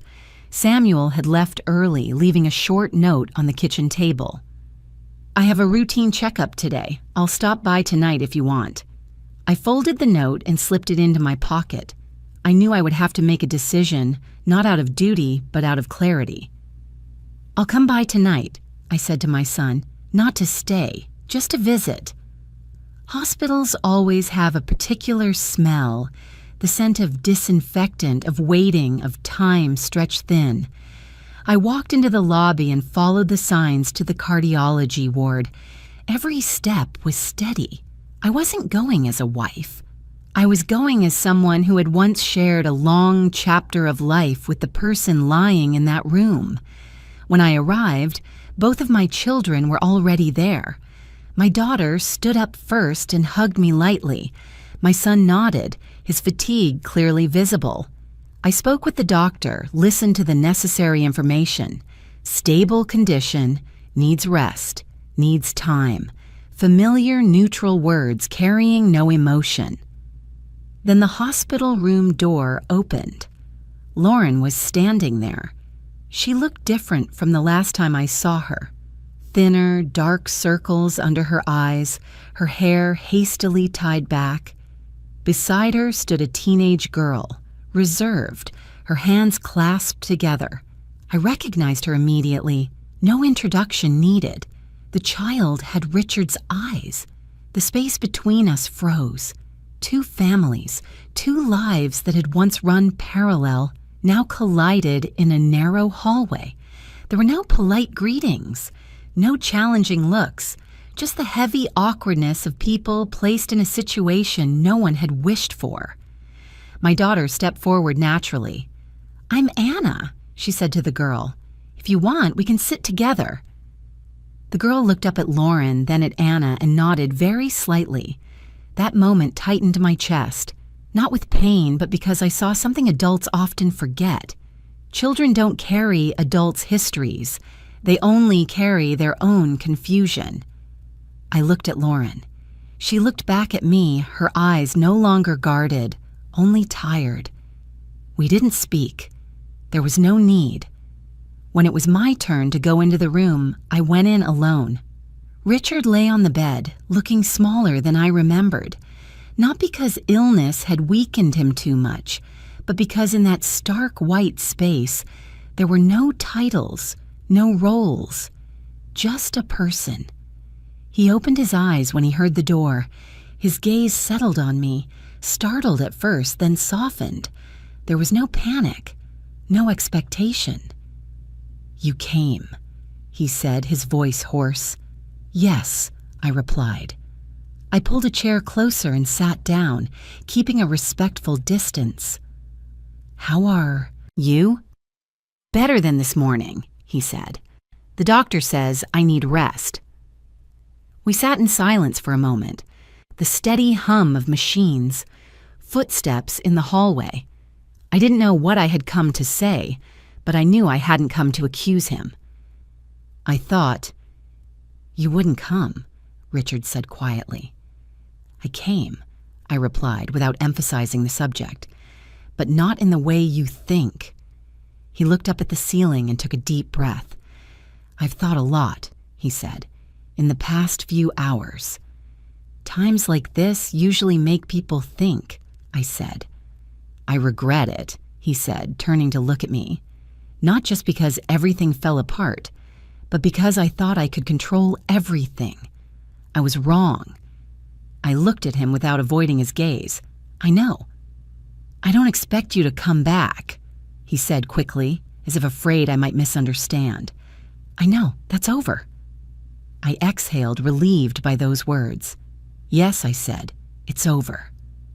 There were no pleas to return, no late promises, just the bare acknowledgement of someone who had reached the end of a life built on lies and realized it led nowhere. "Are you happy?"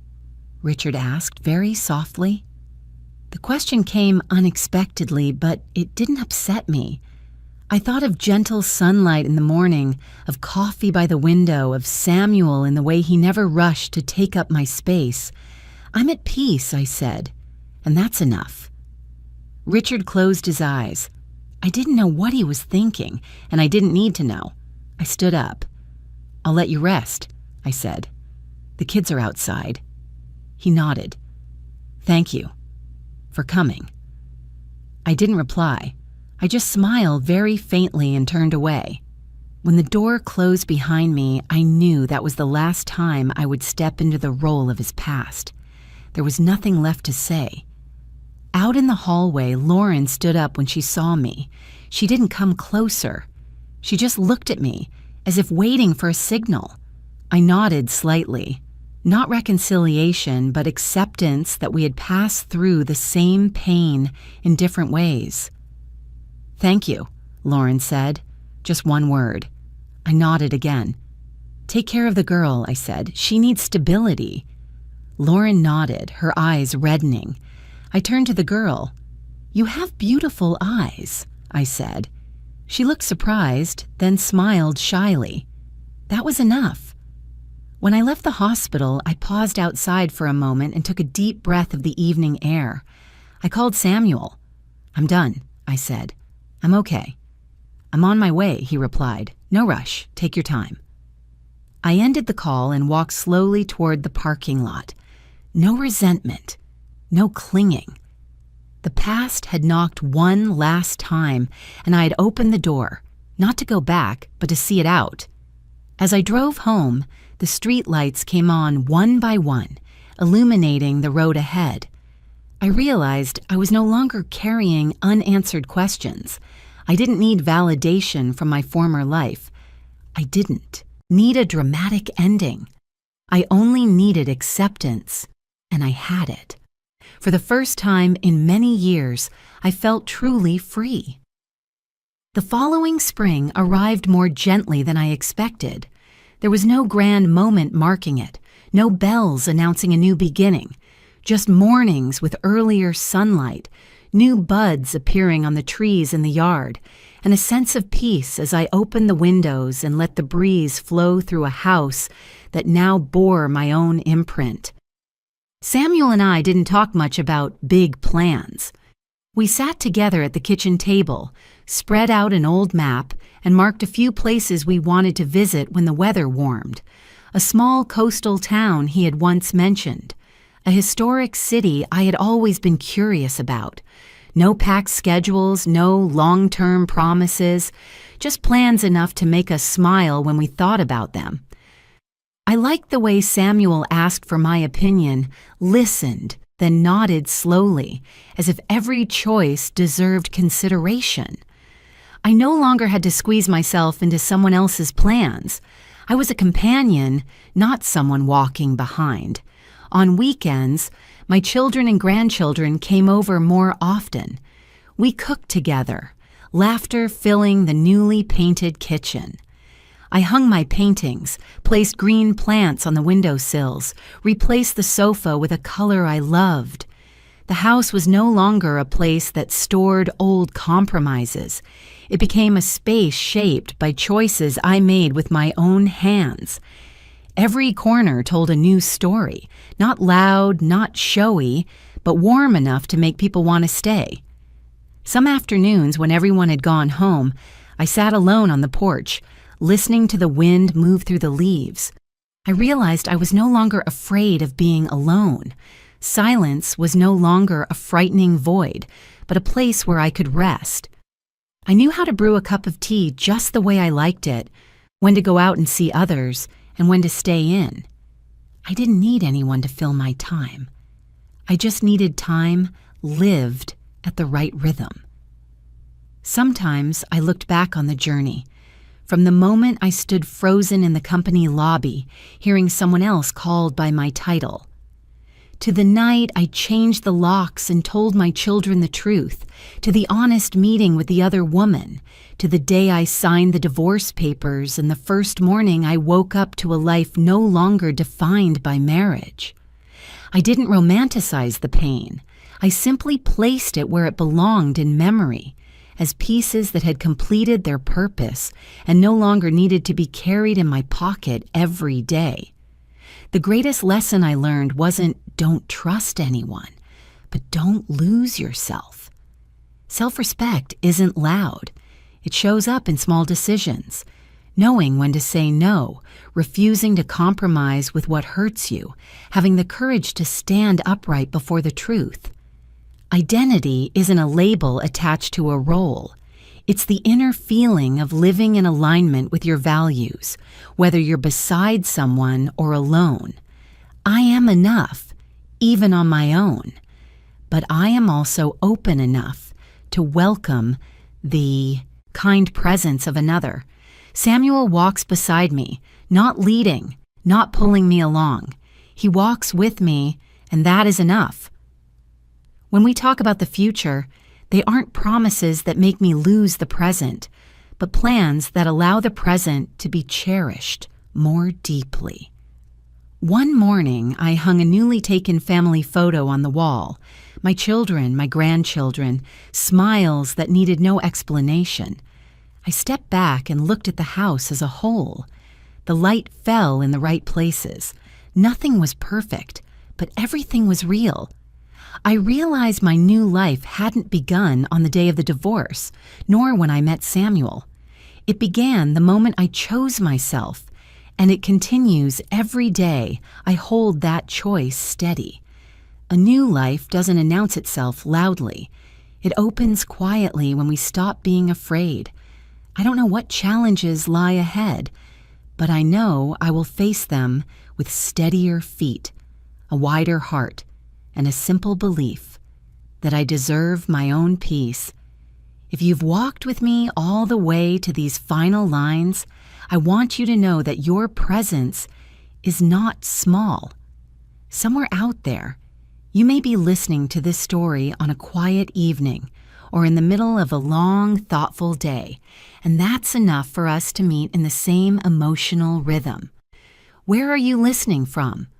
What city or country? Please tell me so I can feel how far this journey has reached you. If, in the pages of life I've just shared, there was a moment that made you pause, nod, or see yourself reflected there, please leave a comment, even just one sentence. I read every word with gratitude. And if you feel this story has given you a little warmth, a little courage to choose yourself, please like the video and subscribe to the channel so we can meet again in future stories. Life doesn't end when we lose something. It truly begins when we dare to live in alignment with our values. Thank you for listening and for being here.